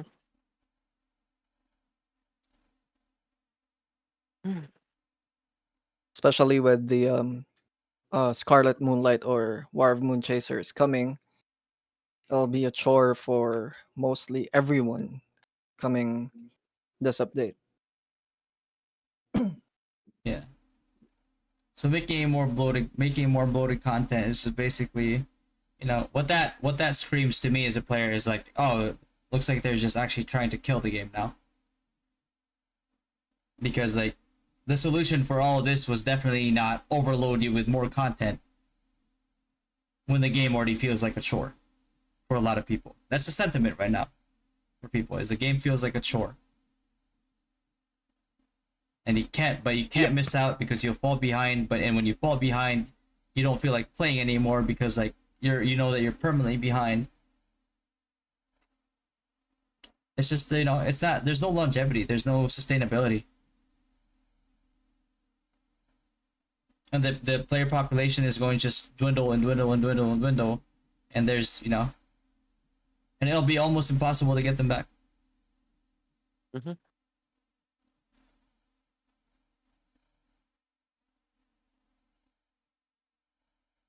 Right?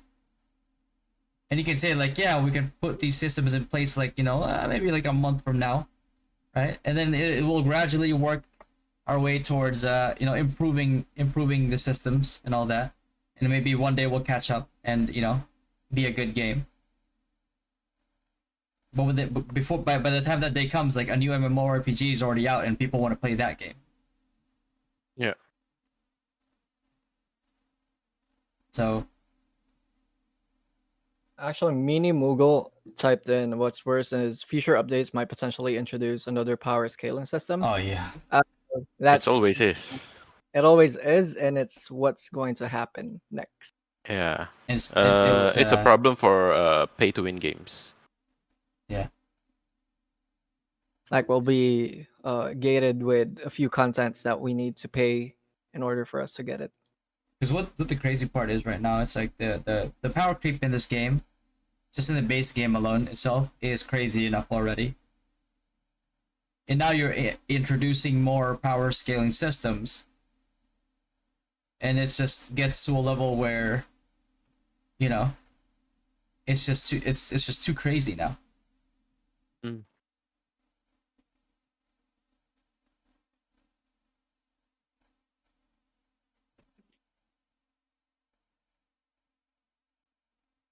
Yeah, and same what Level said, basically toxic positivity ain't helping this dog pile, which is very true.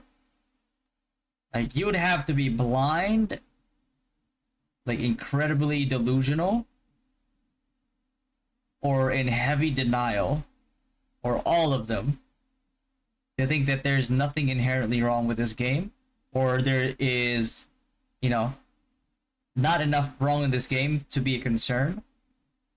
Because if you actually care for the game and you want the game to not only survive but also thrive, it's like you want to get attention to these problems. You want to get attention to these issues because you want the game to be in a state where it is healthy and sustainable and fun. Remember fun? The reason why you play games? That needs to be a very important, like one of the biggest factors.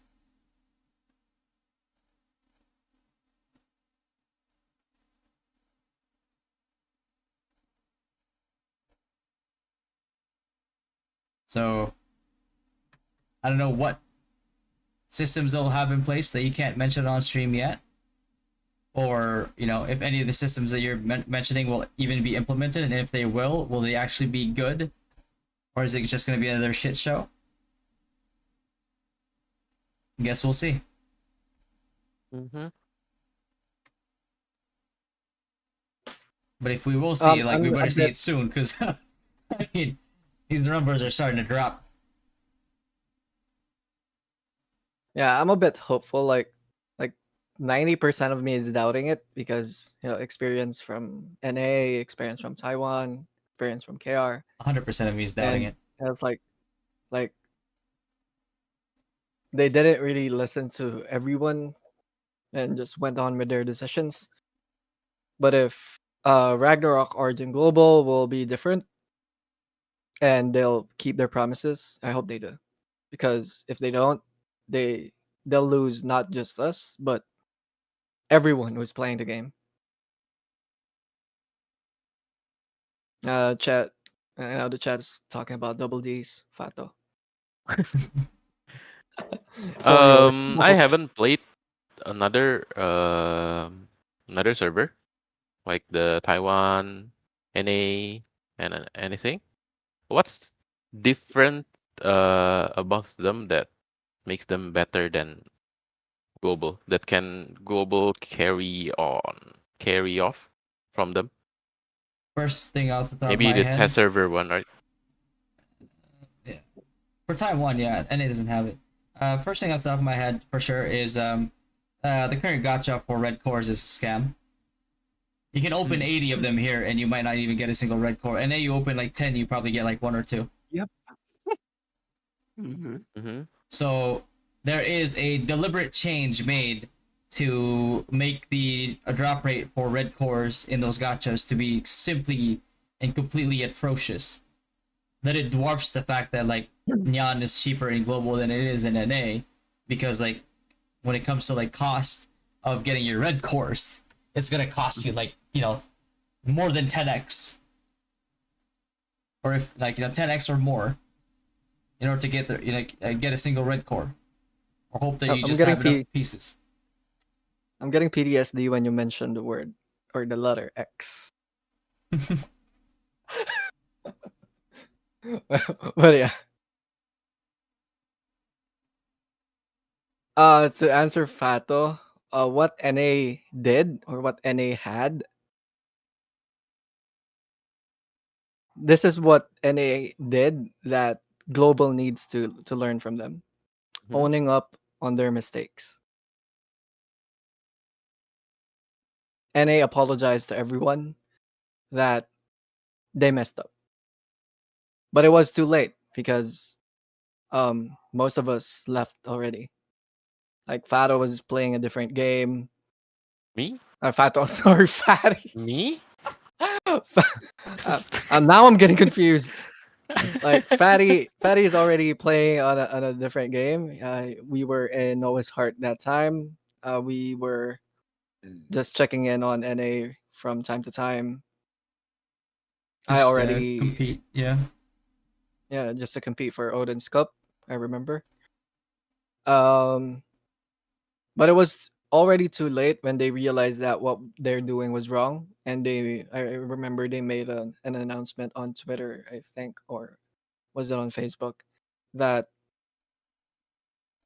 they know that players are not satisfied with what we had in NA, so they'll make changes to make a better system or to make everyone's experience more fun again, like what we had in the first quarter.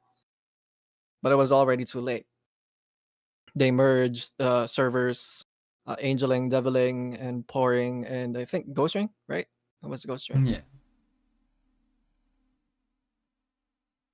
So But even when the merger happened, none of us came back.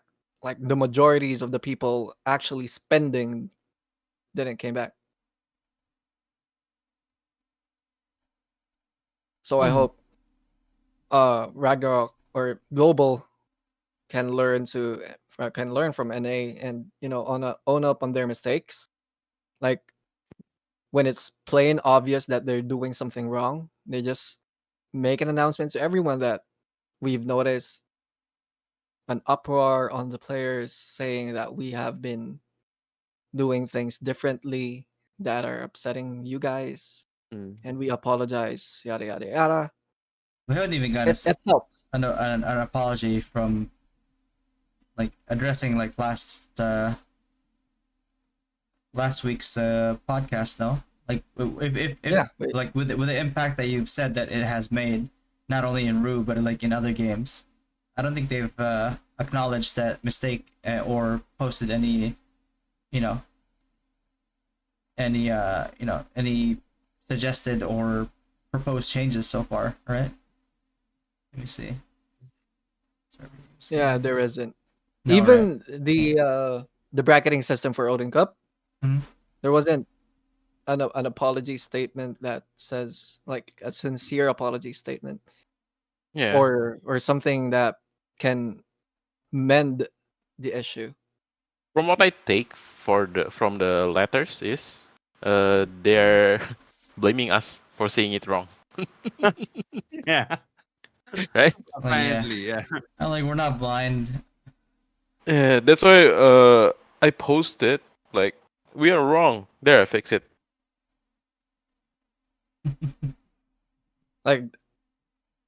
Like they were forcing it that you guys were wrong and you guys saw it differently. Yeah, that's what I take from the apology letters. We didn't see it differently. Not apology, The Like, correction you guys are letter. wrong. the correction letter. Yes. You guys are wrong. You're seeing it. You're seeing it Hmm. in a different perspective. Let me give you guys Yeah. this. It's like failing to Just realize that the tilt- people that you're talking to tilt and your head. your players are basically working professionals that have a brain. Like, bro, we know what's going on. Don't try to gaslight us. Just Just just tilt your apologize head. and fix it. Eat better. Because there's nothing more insulting in like seeing something so obvious and then them saying like, "What do you mean? That's not what that is." Mm-hmm. There's no line, and they put a crooked line. Yeah, I saw that. I saw that. I think it was. Who's It the one looked that like. make it media? Is it you? No, it wasn't me. It wasn't me. I swear to God, it The wasn't me. crooked line on the bracket. I was like, "No way, bro." I make great and pretty lines. I do not make crooked ones. You don't need a ruler to see it crooked. I'm sorry for It's the here and it's person. here. I mean, if the person who made that poster is watching, I'm really sorry, but I think you did it on MS Paint. I can do it better on MS Oh, Paint, I think. You could. I think it was done on MS Paint. Hey, boss, it's done. Yeah. Yeah. I mean, you can't really blame the person who made it, because they're probably like, "Hey, I need this done in 5 seconds." Yeah, sure. It takes like 3 seconds just to boot up my MS Paint right now, but yeah, sure, I'll do it for you. No. Now I only have 2 seconds to do I it. think the artist. Wait, I will load up my Photoshop. It takes so long. Just so use MS Paint. Alright. Let me boot up my MS Paint. You had to search it because it's not even in his toolbars anymore. He doesn't use it ever. Yeah. It takes so long. Just use crayon. But anyway, that's the only thing that I can share internally that they will do in the following months. We'll be having lots of events like the Halloween, the upcoming Christmas event. What else? If we make it there. Oh, Halloween If gacha, we make it till Christmas, that is. Christmas gacha. What else? Gotcha. Yeah.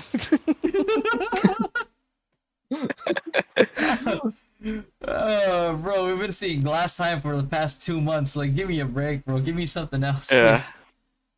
And it's not like there's a lot to see in Aldebaran either. So even if they, if they release that, they have to release that in Komodo. At least. I don't think they'll be releasing Komodo along with Aldebaran because the level gap for monsters are way too high in Komodo, and we have the closest one in Alda. Well, here's the thing. When Ragnarok was released and all the other maps were released subsequently, right? It's like, were we able to grind on most of those spots? No. No. But we were free to discover. Mhm. We were free to explore. Which is a huge plus and like a lot of the driving force behind an MMORPG, behind like an MMORPG. Right? So I don't think that that's actually a bad thing. Because then, remember when you first played and you did the quest for biolabs. You went to biolabs. You got you got blasted in like 2 seconds and you were dead. I was like, okay, I'm not strong enough to go there yet. Okay, like what race, what size are these enemies? Okay, it's like they have this much HP. Okay, well I'll come back once I'm stronger, and then I'll grind here. Right? And if it has something like that has good rewards, like in like biolabs, right? With the transcendent jobs in there, it's like people would cheese it. There's some people that would cheese it different ways. There's some people that would bring over a priest there like Saturna, Asura, and then kill them one by one because they had really good drops. And that was it. It forced people to explore. It encouraged people to explore. It forced people to innovate, and that was a lot of the excitement and the fun. But it's like we're pretending too hard to be a theme park MMO when that was never Ragnarok's identity.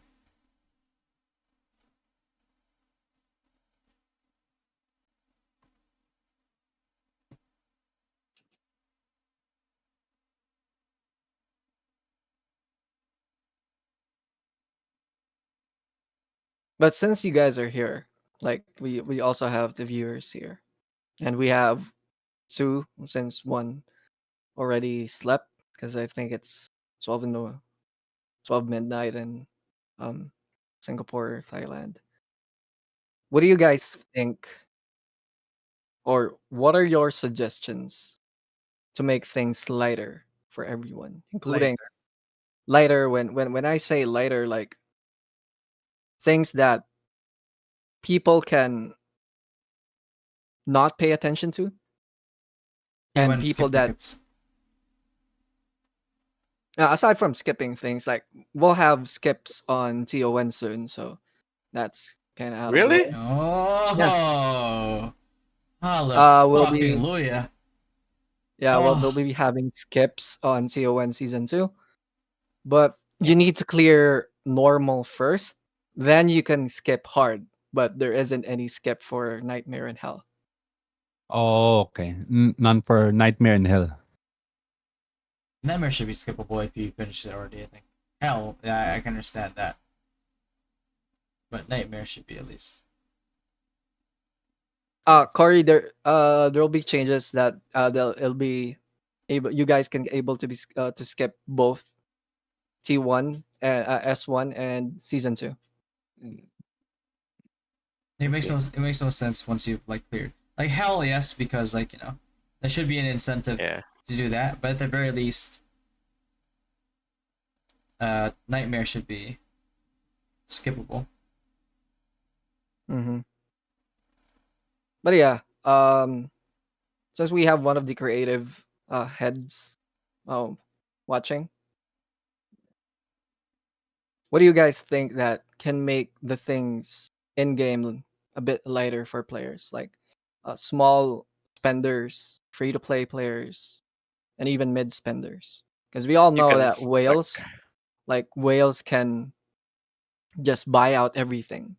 Like Mm, they can buy feathers directly, they can buy sigils, they can whale out on events. Yeah. But a So system or a way for small small players to catch up. put I Light and think Dark Feathers in system. diamonds, and then put Hmm. anything that is achievable, anything that is in the game, be feasibly achievable for free to play players as a standard for playing the game.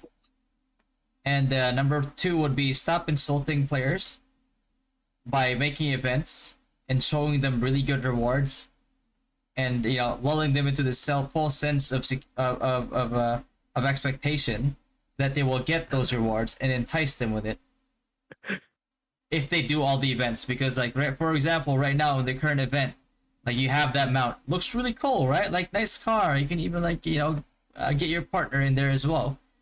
Come to find out that it is impossible for you to get it, even if you min-max the event as a whole. Mm-hmm. So it's like when the game just like outright is insulting in that manner or disappointing, then that discourages a lot of players, right? It's like Okay. when you compare it to countries, countries have like power, which is like military might, all that, right? Like GDP. But then countries also have soft power, culture. Japan has a lot of soft power. What does Japan have in soft power? Their culture, their manga, all that stuff. So right now you have the might in terms of like power because of the fact that people love Ragnarok. You have that influence. So now you need soft power as well. You need soft power in a manner where it's like you need to be able to at least make your players like have some have in terms of like emotion, or in terms of like sentiment. Actually, like sentiment's a better word.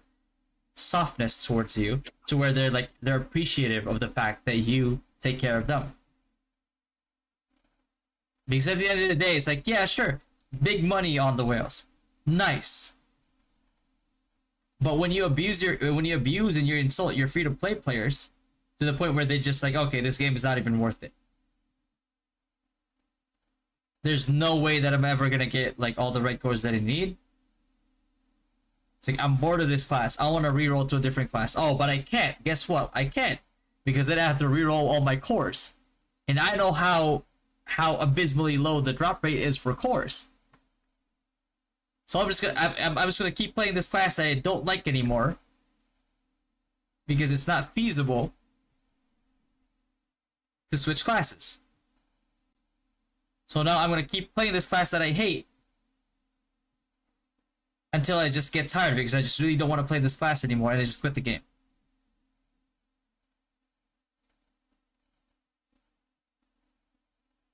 The hallmark of a good game, if you could call it that has a pay-to-win system, right, for the most part, is having everything accessible to a free-to-play player.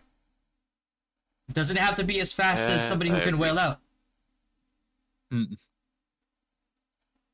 But the fact that they know, like, hey, it's okay, because as long as I keep playing this game, the motto in mobile games or in MMORPGs where he who lasts the longest wins applies, because they know that eventually, through effort, time spent, they can get to like a certain point reliably. But right now, what's going to happen? Like, what am I gonna do? Like, if I'm a free to play player, what am I gonna do? Like, I need light and dark feathers to scale better into PvP, which is what RO is like mostly about. But what am I gonna do? Like, I'm gonna wait for season 1 Odin Cup. Okay, nice. What am I gonna do? Wait for Odin Cup season 2 so I can get tier 2 feathers? Like, how is that attractive to free to play players? Like, nice, in 10 years I'll have tier 5 feathers. Well, guess what? Like, Wales had tier 12 like months ago. I disagree. All you need is to wait to win 700,000 Yeah. yans.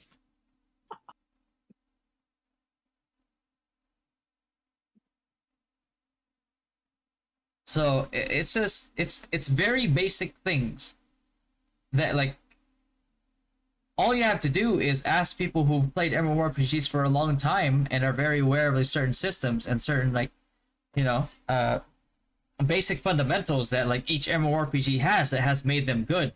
You look at it and you see that, like, oh, yeah, that's really good.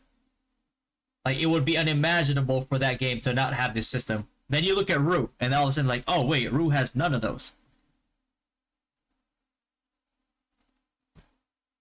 It's like, but wait, why does Rue not have any of these? Like, these are so obviously good for a game.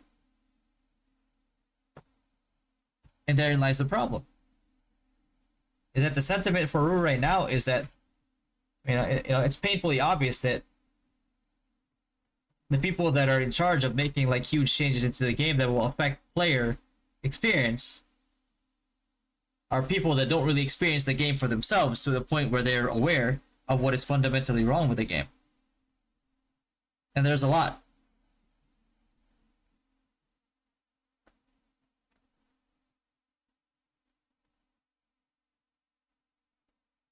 So, yeah, that's the thing, right? It's a combination of that, plus the fact that everything feels like a chore,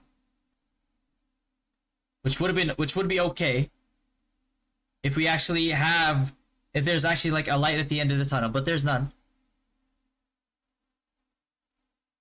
We're moving through this tunnel and there's no light at the end. It's just a dead end. Why? Because it's neon gated.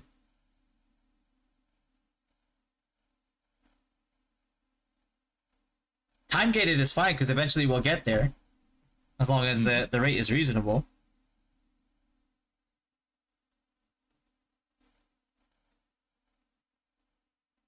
It's like somebody telling you, like, hey, it's free to get into this tunnel. Right? But they don't tell you that, like, oh, by the way, once you get to the very end, 6 months down the line, you can't make it out of the tunnel on the other side unless you pay X amount of money. So when you look at it from that scope, isn't that just such a huge fuck you to players?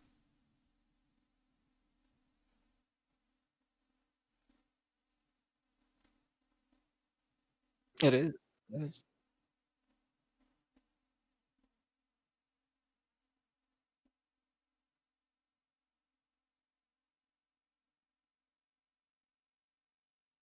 So what happens when when players get to that point?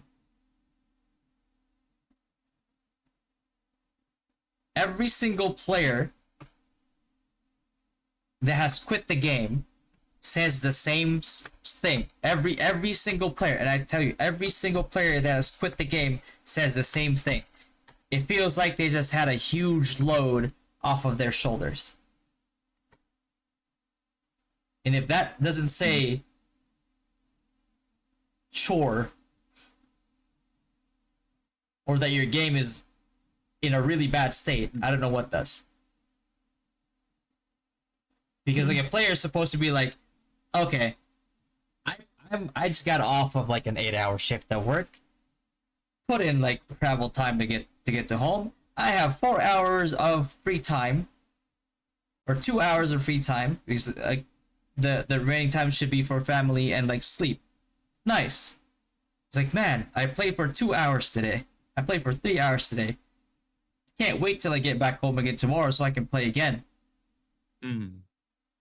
Right now, people can't wait to get done with their dailies so they can just get off the game, and not feel like they've fallen behind. You know what I mean? Let me guys ask you a question. Like, how many hours do you guys spend on Rue in a day? All the Before hours or I'm not now? asleep. Chuck. Technically, all the hours are not asleep, right? It's always running in the background. You don't want to fall behind in MR either. Like, So like when you guys are like when you guys are focused on certain events, like let's say MVP TR, dailies, and the the usual things that we do every day. How many hours do you guys take? Grinding, FVPs, dailies, TON. full-time It job, bro. depends if Fato will 4 to carry me 5 for hours? TR like that. It will take longer if because Fato doesn't carry me in TR. Yeah. Like you have to realize like there's people that do TR for like 4 or 5 hours. So Yeah. yeah, I'm seeing people Events, chatting 2 2 to 3, hour. like total hours spent in game. Mm, I don't know. Where can we see it? We can't, like, we just need to like estimate The it one thing we can see is the what is it? And The half year anniversary shit. because it's one of the questions in the Half year survey. flashback. It is It's 24 hour for me. Earthquake, thank you for the sub, brother. Appreciate it, man.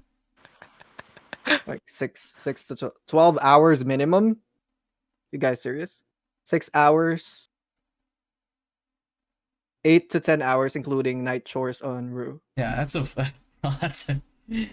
every day. That's more. What is that? Like that's a full-time job, bro. More for some. Because there's no days off. You take a day off, you're screwed. 13 hours for Cairo plays. 13. 13? So you guys spend 10 to 13 hours, or like let's say 8 to 10 hours minimum Yeah. So that every day. yeah. Because I remember we had that in the survey that was sent. Like, how many hours do you guys put in the game, and what are the events and content that you guys are having trouble doing, that it takes time. And I hope to those watching, you guys can now see that it's more of a part-time job, or more of a job No, it's full-time, bro. than that's full-time That's than full-time. an actual game. Personally, I take like 6 to 8 hours, including TR. It'll be only 8 hours if Corey won't carry me in TON. Or if Fatty's using Corey, then yeah, it's gonna take 6 to 8 hours.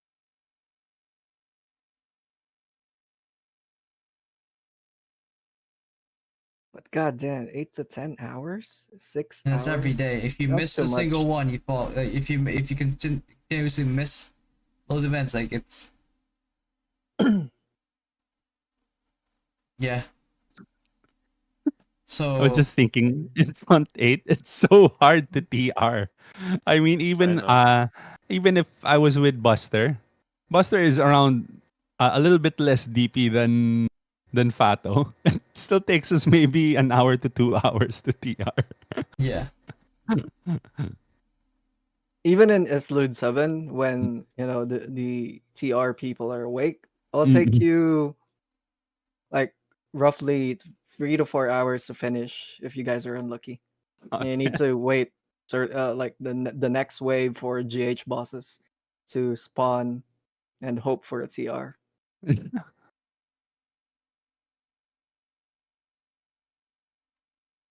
I don't think Fado is having a hard time with TR and TON. God damn it. yeah. Here we go. They should make MVP 1 hour respawn time permanent. Yeah. Dex swing C. Hmm. No, give TR to the top 10. I won't have any competition if that happens. I mean, you have to find a They have sweet one. spot, right? Because like, do you really want Mhm. people to cut? Like now you have the numbers now, right? Like you have people spending that much time trying to get TR because otherwise they feel like they fall behind. Like people like especially free to play players have to do TR because like they need the diamonds. Mm-mm.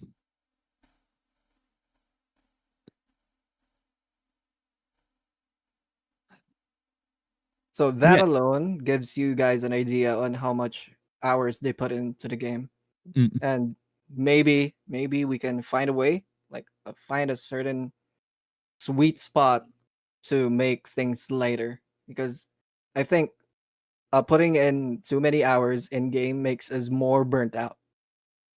I mean, there's really like it's fundamentally wrong, and there's like very easy fixes to it.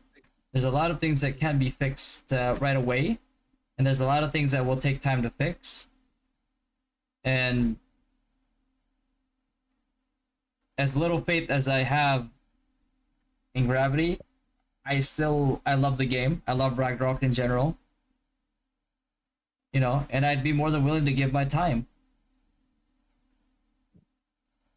to help them work on these things if they actually truly want to improve the game. I do TR for the Smeldon fragments. Oh, I got Anya Morin. You can get like because you get one in a month. because yeah, probably. Oh, because like Smeldon reset Yeah. costs 12,000 yans. What's So I so tried funny about once, and then when you finally get the 12,000 yans to reset your Smeldon, you get trash skills pa rin. Yeah. So Because I just wasted 12k yans. I've had people that like approach me before. It's like bro, it's like I miss playing with you guys. It's like I just want to play with you guys. Is Rue still worth going back to? My immediate answer: No. no. Save yourself the grief. Don't come back. Because I can't lie to people that I care about, right? Like, because they're gonna get back into the game and they're gonna be like, "Oh wow, I forgot how much of a chore this is. I'm out."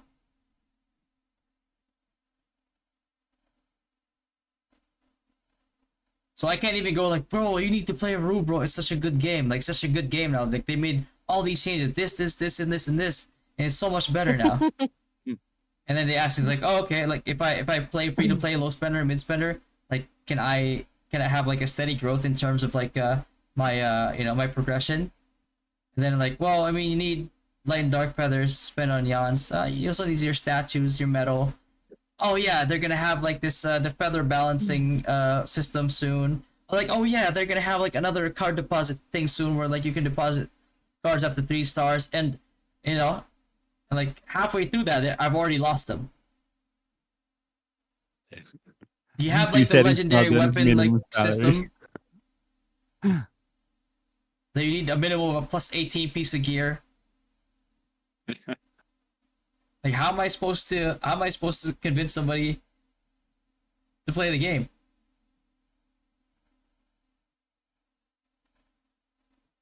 Because if it's bad now, if it's bad now, it's about to get a lot worse. And people, Fato, do you know OKDK? Mm-hmm. See, so when when OKDK goes live, his main probably one reason for him to play is the girls, the RO girls. Really? hey, we all need our motivation, huh? Like invite people to play RO. There are lots of girls.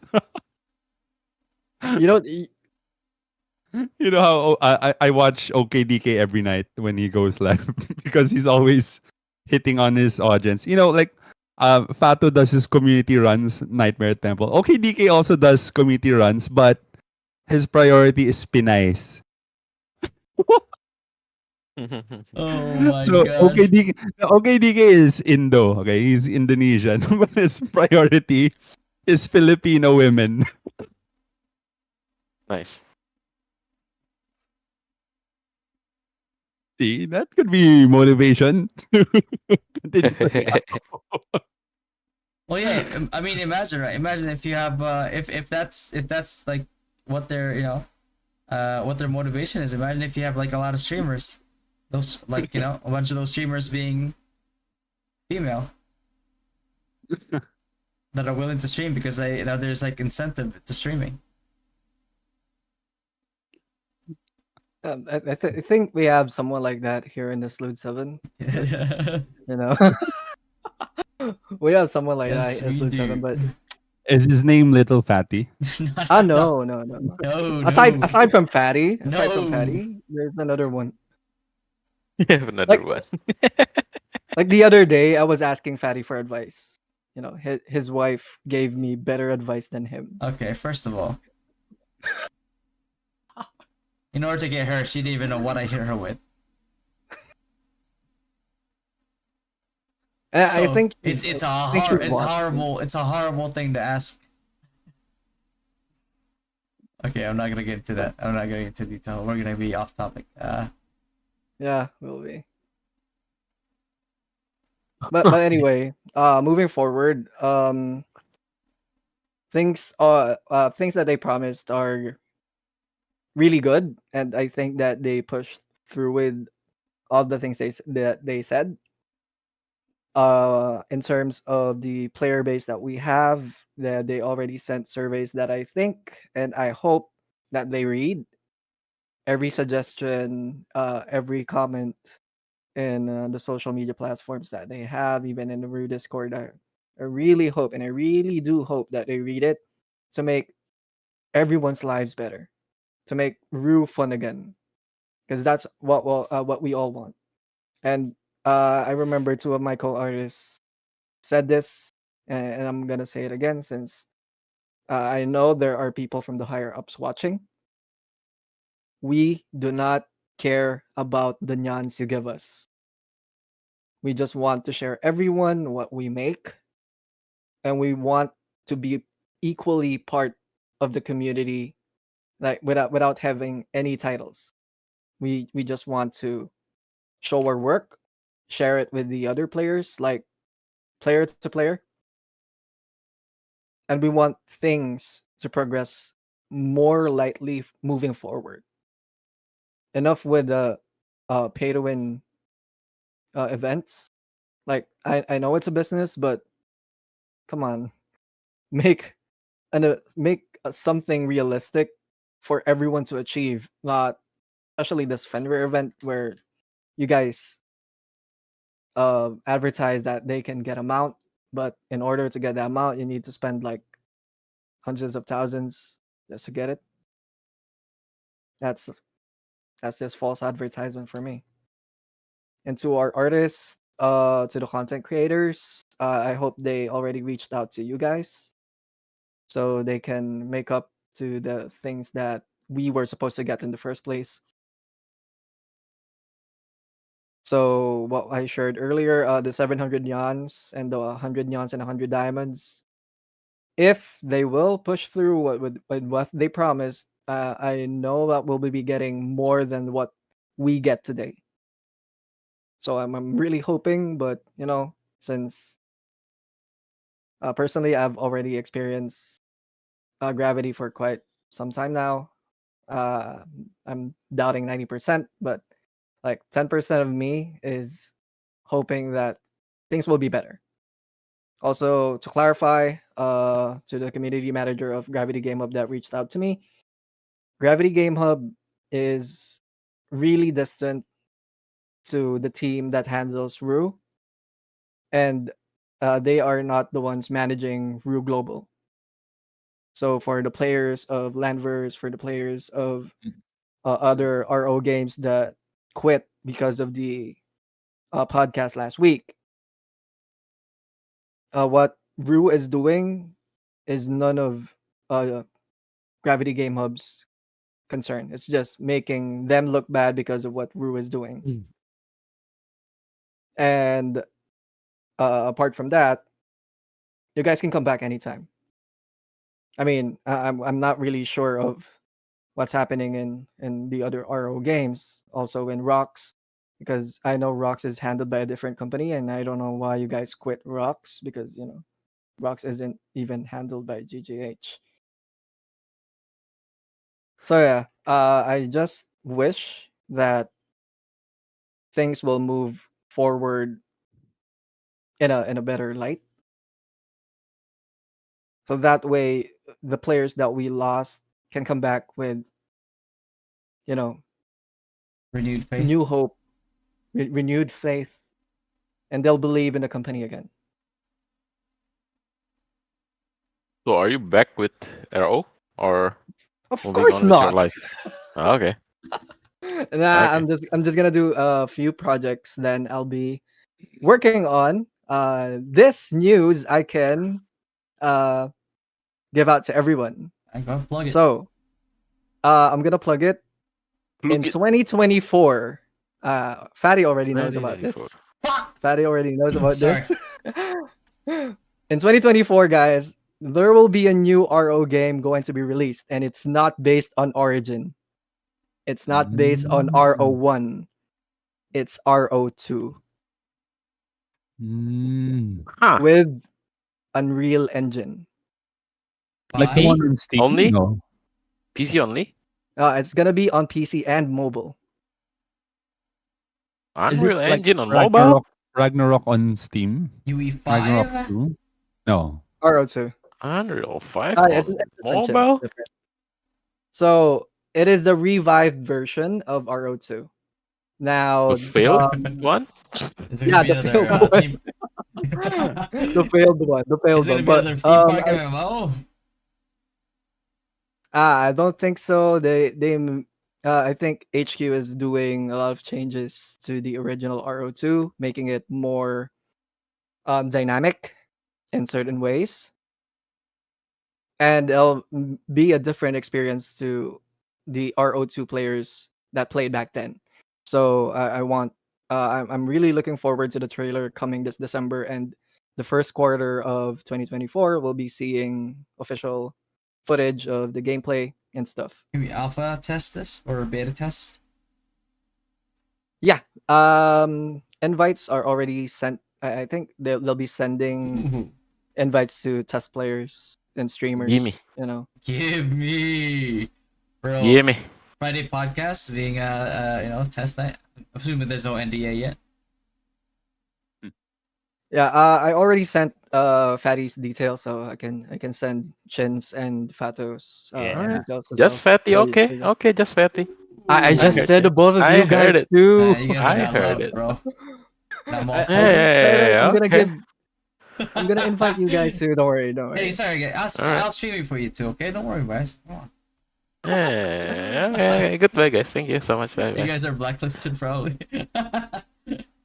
But yeah, many were disappointed in RO2 back then because, like what Fatty said, it was a theme park MMO. I personally didn't play RO2, What is Theme Park so MMO? It's like WoW. It's like, you know, you have like different rides. It's like, yeah, come here, do this, come here, do this, come here, do this. It's not an open world uh Oh. sandbox MMO. Romel Gonzalez, can they just fix Brew? No, it's a different game It's from it's a RO1. So it's UE5, yeah. It's a yeah, so it's a Think- totally yeah. different I think game. think Throne in Liberty, where it's like mostly a PC game with a port to mobile for more Is accessibility. it pay to win? I'm not really sure, but since Yes. it'll be in mobile and PC, I think it is. I think it will. Okay. So the publisher won't be Thai. Don't worry. It'll be handled by Gravity It's not like HQ. we don't So the like Koreans. Thai publishers, we just don't like the fact that they're biased. So, yeah, the issue we have is not because they're Thai, just to clarify. The issue we have is that they're biased towards Thai players. That's all there is. So if we manage to get Fatty to stream for the RO2, you guys can Alright, check Fatty.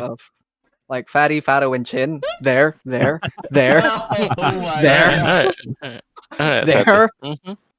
Even Anya, we have Anya more here. So if these guys Anya. want to, if like you guys want to, look at the first glimpse of the RO2 that's coming out next year, you can check it on their channels, Yeah.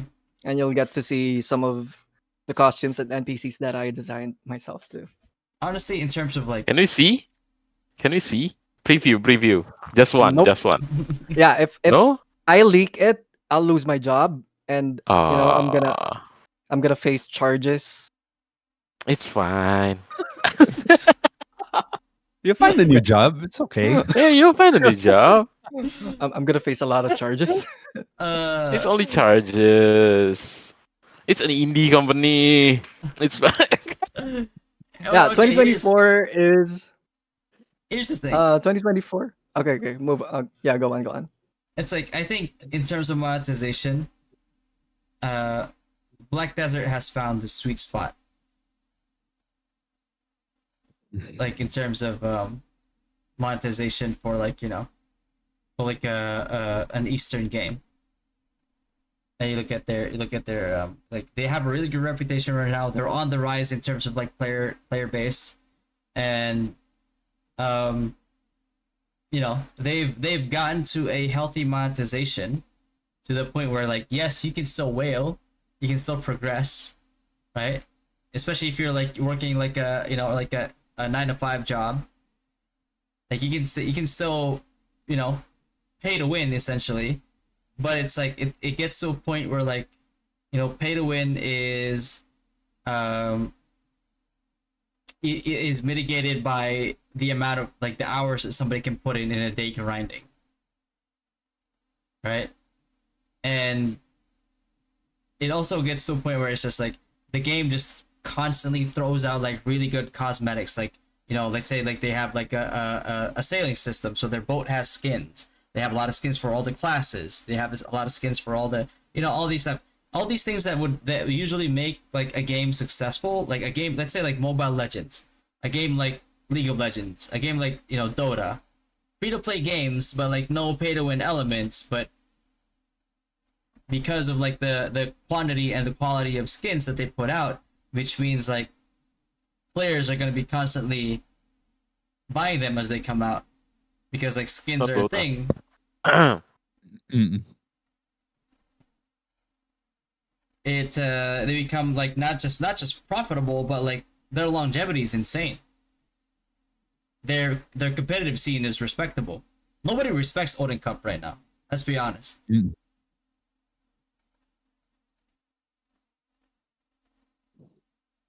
Because it's just, you know, as much as like, you know, as much as we like to see the action whenever it happens, which makes it exciting because we love the game. But like if you put it into, you know, the lens of like, you know, MMORPGs as a whole, like you can't respect it as a tournament.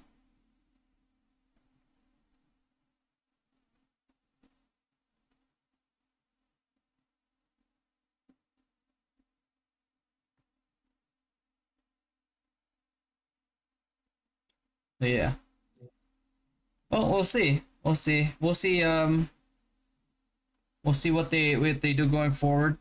You know. It's just a lot of things that they can learn from other games that have the same system. Like, what's another one recent? Like let's say like Call of Duty. Like Call of Duty Next is their content creator program, Yeah. right? Duty. Yeah. Duty. Duty. He Duty. said duty. Oh my god, I can't believe these guys. Call of Duty. But they have that content creator program where like they have content creators that play the game for like, you know, like sometimes like double digit hours in a day, and you know, players that like know the game like in and out,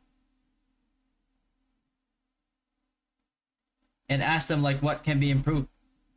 Like you have to realize like these are players that play the game for like crazy amounts of time every day and have constant communication with the community. So they know what the community wants. Like your content creators are the most knowledgeable when it comes, every single content creator is like the one of the most like knowledgeable people when it comes to like knowing what your community wants, what your players want. Because they talk with them every single day. They share the grievances that every single player shares every day. So if you don't know how to utilize that resource, which is there for you for free, or not free, depending on like what your content creator program is, you know, I don't know what to say to you. Besides the fact that you're mismanaging like one of your probably most crucial resources.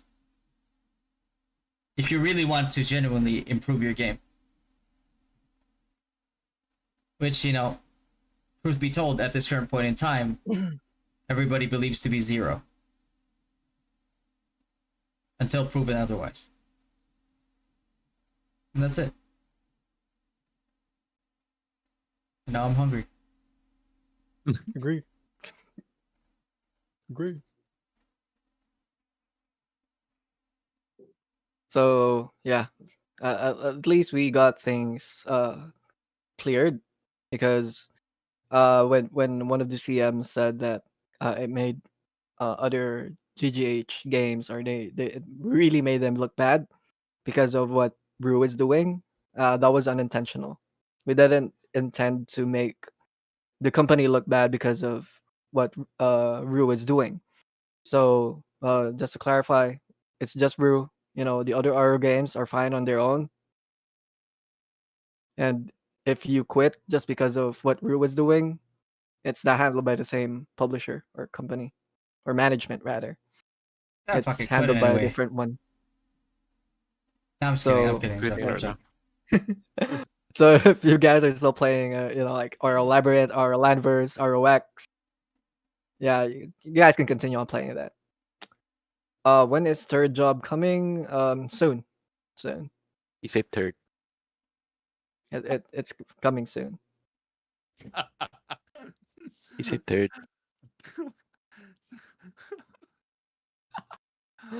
Also, I'm gonna take this opportunity to, like, you know, I know she's watching, and I'm just gonna say hi, hi. I'm doing a good job. Who's watching? Like, imagine, have you guys ever imagined like having this Yes. huge crush on your boss? Oh, okay. I Like, thought. not really Can a you huge imagine crush. having this huge? What? What? Sorry. Like, not really having a huge crush, but you know, like It's you're crotch. you're interested in your boss or something.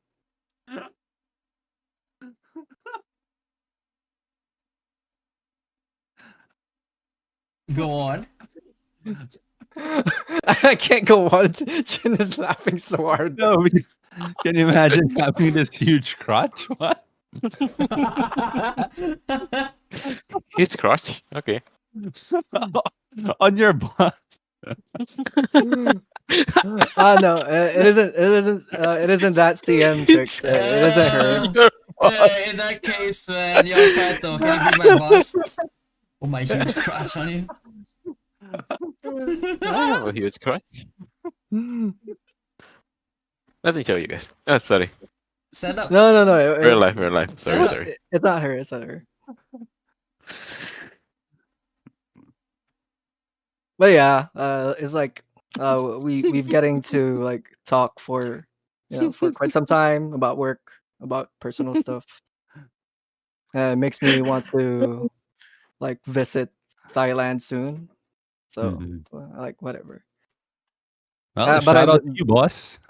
like but I don't think that I have a fair chance because she's really pretty. Like she's really pretty. She's a famous streamer in Is her name Thailand. Byfern? Byfun? Byfern? No. That's her name? Burn. No, it's not her. By It's not her. Not me, right? burn.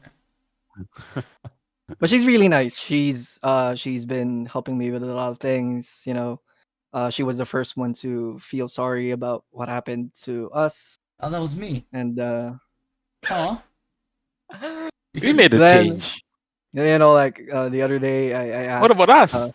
like I asked Fatty's wife for advice. I asked Fatty for advice, but his wife gave more advice oh my god! better Please don't than listen to her advice. what That he is did. horrendous advice. Please don't listen to that. It's gonna fail. I'm telling you right now. Listen to me. Listen to me. Who do you think got her? Me. Exactly. You listen to me.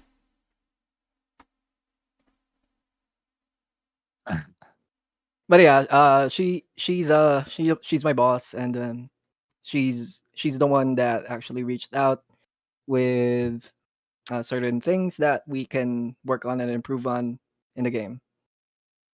Mhm. Oh. Well. So So we'll meet in Thai media. I was supposed to, you get that when you receive that message that I really want. I feel sad because I really thought that you'll be covering Odin's Cup finals here in Thailand. That you declined it. I thought that we were going to get to meet each other in person. When Huh. I declined on covering for Odin's Cup, and this whole thing happened, I was like, "Damn, I'm so stupid." Yeah, Oh you man, I are. felt I can't be Medea's swingman. like so You're not stupid. going, Chin, right? To Thailand? Mm-hmm. No. Unless I gave them rates, but if they accept it or not, depends. Eh. Ah. Mm. Alright, Fato, good luck. I mean, like I'm not gonna go Thailand for their. If they're gonna offer the same amount that they did for the initial rounds of Odin Cup, I don't think I can. I don't think my Lord Commander would allow me also. you know. Why don't you just bring her? Yeah. She'll be in Japan, I think, during that time.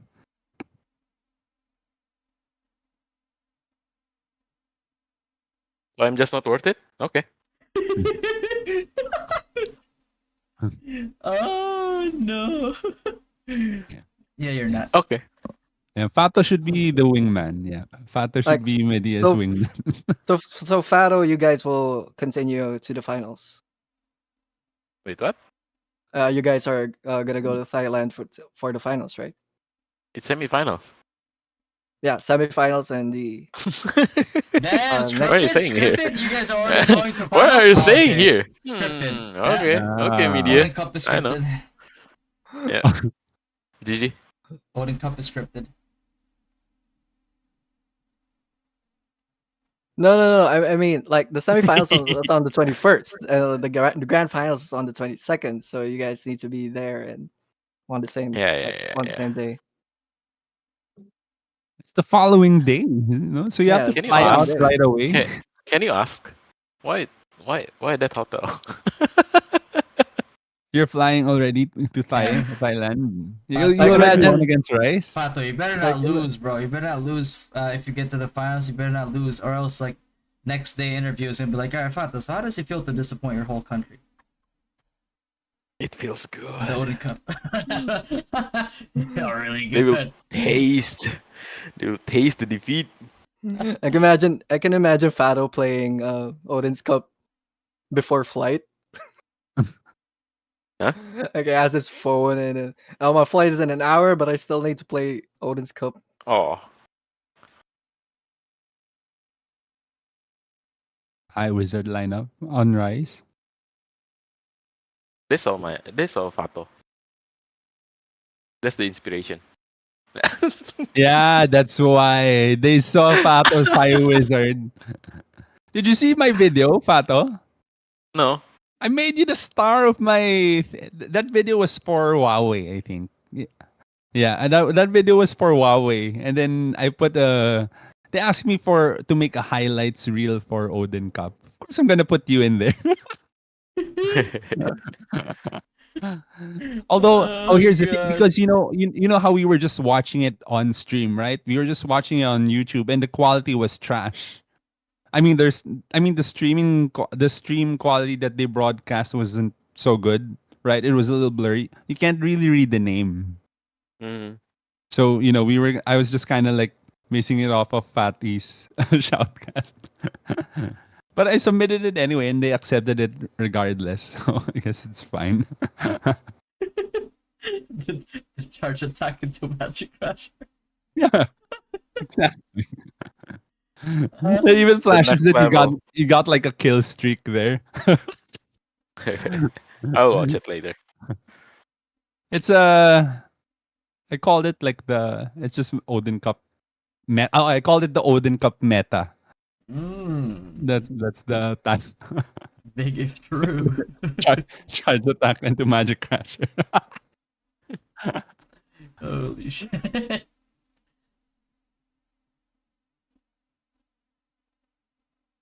But I wish you guys luck on Odin's Cup, and I hope you guys do well.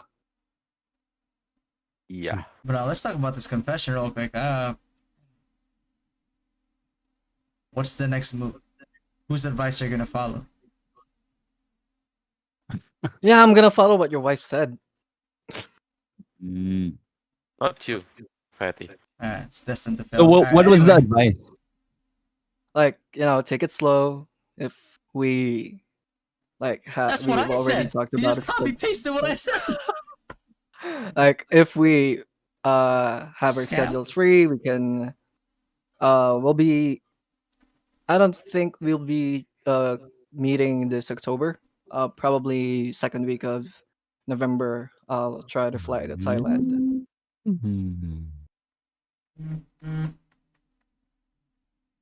I mean, I fell for that. When she speaks in English, it's a bit rough, but she has this like British accent that It's a bit rough. you just melt. Milk? MILF? I'll melt. Not milf. So wait, Yeah, but who's we don't know who you probably don't want to name, but in case you do, who are we talking about? secret. Yeah. Sounds like MILF. It's a secret. It's a secret. Sounds like MILF. I know somebody who likes No, MILFs. I'm not into milfs. You don't know. You don't know. Oh, shout out to Verse Kyle, Kyle's stronger version. Verse Kyle. The verse skill. My brother. What's up, brother? I'm one. Fatty, what do you chance think minute. of people saying LK is now meta? LK is now meta. I won't call them meta. They're just good at probably like I would say what they're good right now is just basically skirmishing, which is, because skirmishing makes it easier for them to be able to deliver their damage. The same thing with Master Smiths. But in like in large scale fights, like they still struggle with that, right? Like if they have the damage, they can't deliver that damage because they just don't perform well. Like they get too close in large scale and they get melted by like 20 other people with like AoEs on the ground. So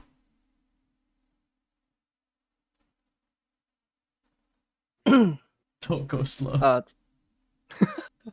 When is TONS season 2 coming? At level 100. So there are a few things that you guys need to prepare on server level.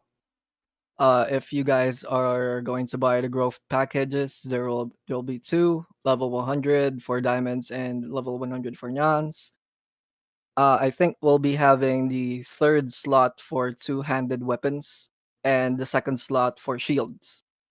Well, we already have the. Oh. Oh shoot! It's already in the game. It's already in the game. Two slot.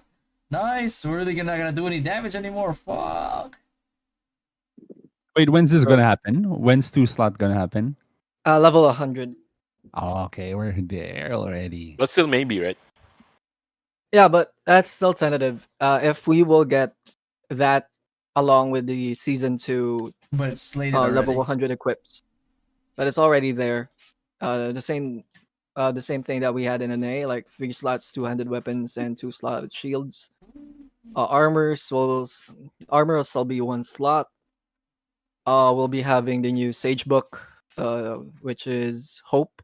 I think that's book 10. We'll be also having book 9.5, which is Goblin Chief. What else do we have? Wait. Sorry. Let me get this straight. So Fatty's wife told you to take it slow? Yeah, I was like telling stories of what Gravity and the team talked about, See, and Alejandro says his wife probably told you what Fatty did to win her heart. But here's the thing. Fatty's wife told you what she thinks Fatty did to win her heart.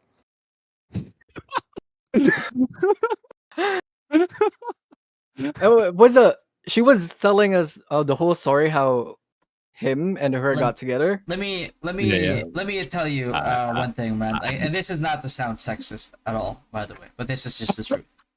Okay. Let's go. That's not sounded sexist. Because it sounds like every time I speak, it always sounds demeaning. That's what I'm told. So it might might sound sexist. Mm-hmm.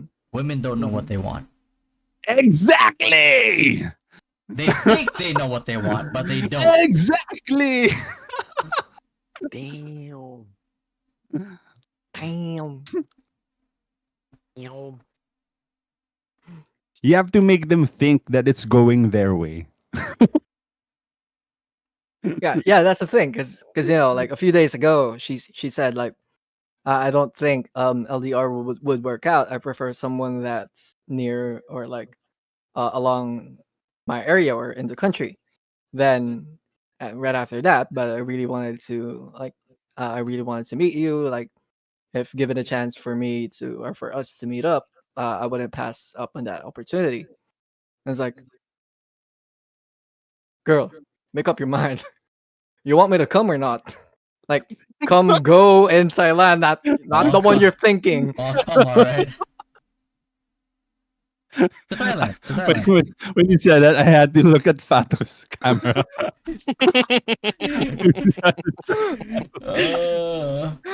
All right.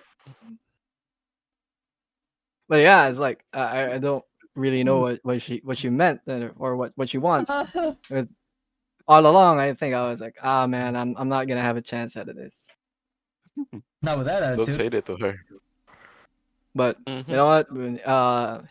Fatty's wife gave me the courage to, just take it slow. Ask her It's a just few never gonna get things. credit, like in rule or the fucking. Like, you know what? Take it slow. Ask. Don't rush into things. You just talk it out. Rush it. You better rush the fuck. And so far it's going Really? a bit okay. Romantic update again on Friday. Romantic update on Friday. We're infested. You guys already invested in that romantic stuff. Yeah. I'm just telling you now. If you follow, besides the stuff that my wife copy pasted on what I said, if you follow her advice, bro. Yeah, you have to remember She didn't get her. I got her. Exactly. Yeah. And I knew Patty, you need to exactly what I remember, was doing. she's your wife. Huh? You need to remember, she's your wife. Yeah, and Ooh.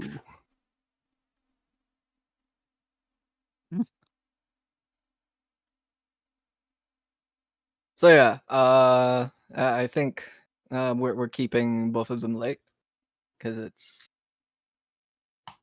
yeah, we're almost at 3 hours again. So let's you know, yeah. So let's I think we've been tonight's stream has been very productive, and hopefully we see the changes, and hopefully we see some you know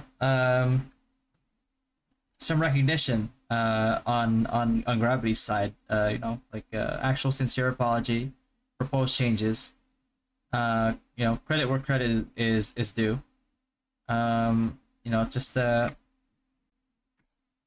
overall like improve the state of the game, and get player sentiment back Mhm. in you know on Yes. Gravity's side, which is yeah. you know the whole point of like of criticizing, right? Like we want the game to be better because we want the game to last. Because you know, like we can love this game all, as much as we want, but when there's like nobody else playing it, and then we have nobody to play with, then you know, there's no point. Hmm. Exactly.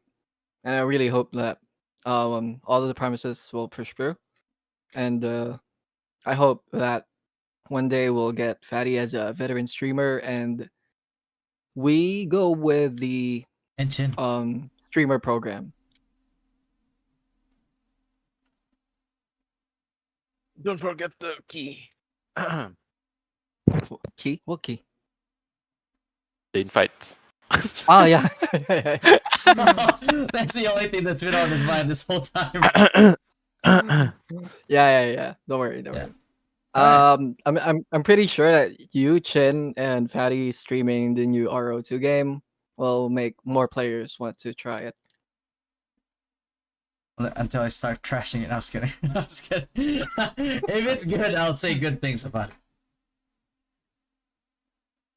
And if there's like necessary feedback, I'll give necessary feedback in bullet points. So Podcast chat. Let me see.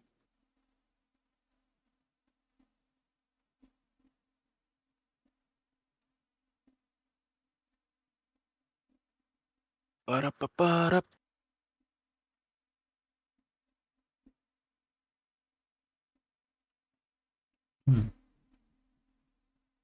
Okay, done. hmm?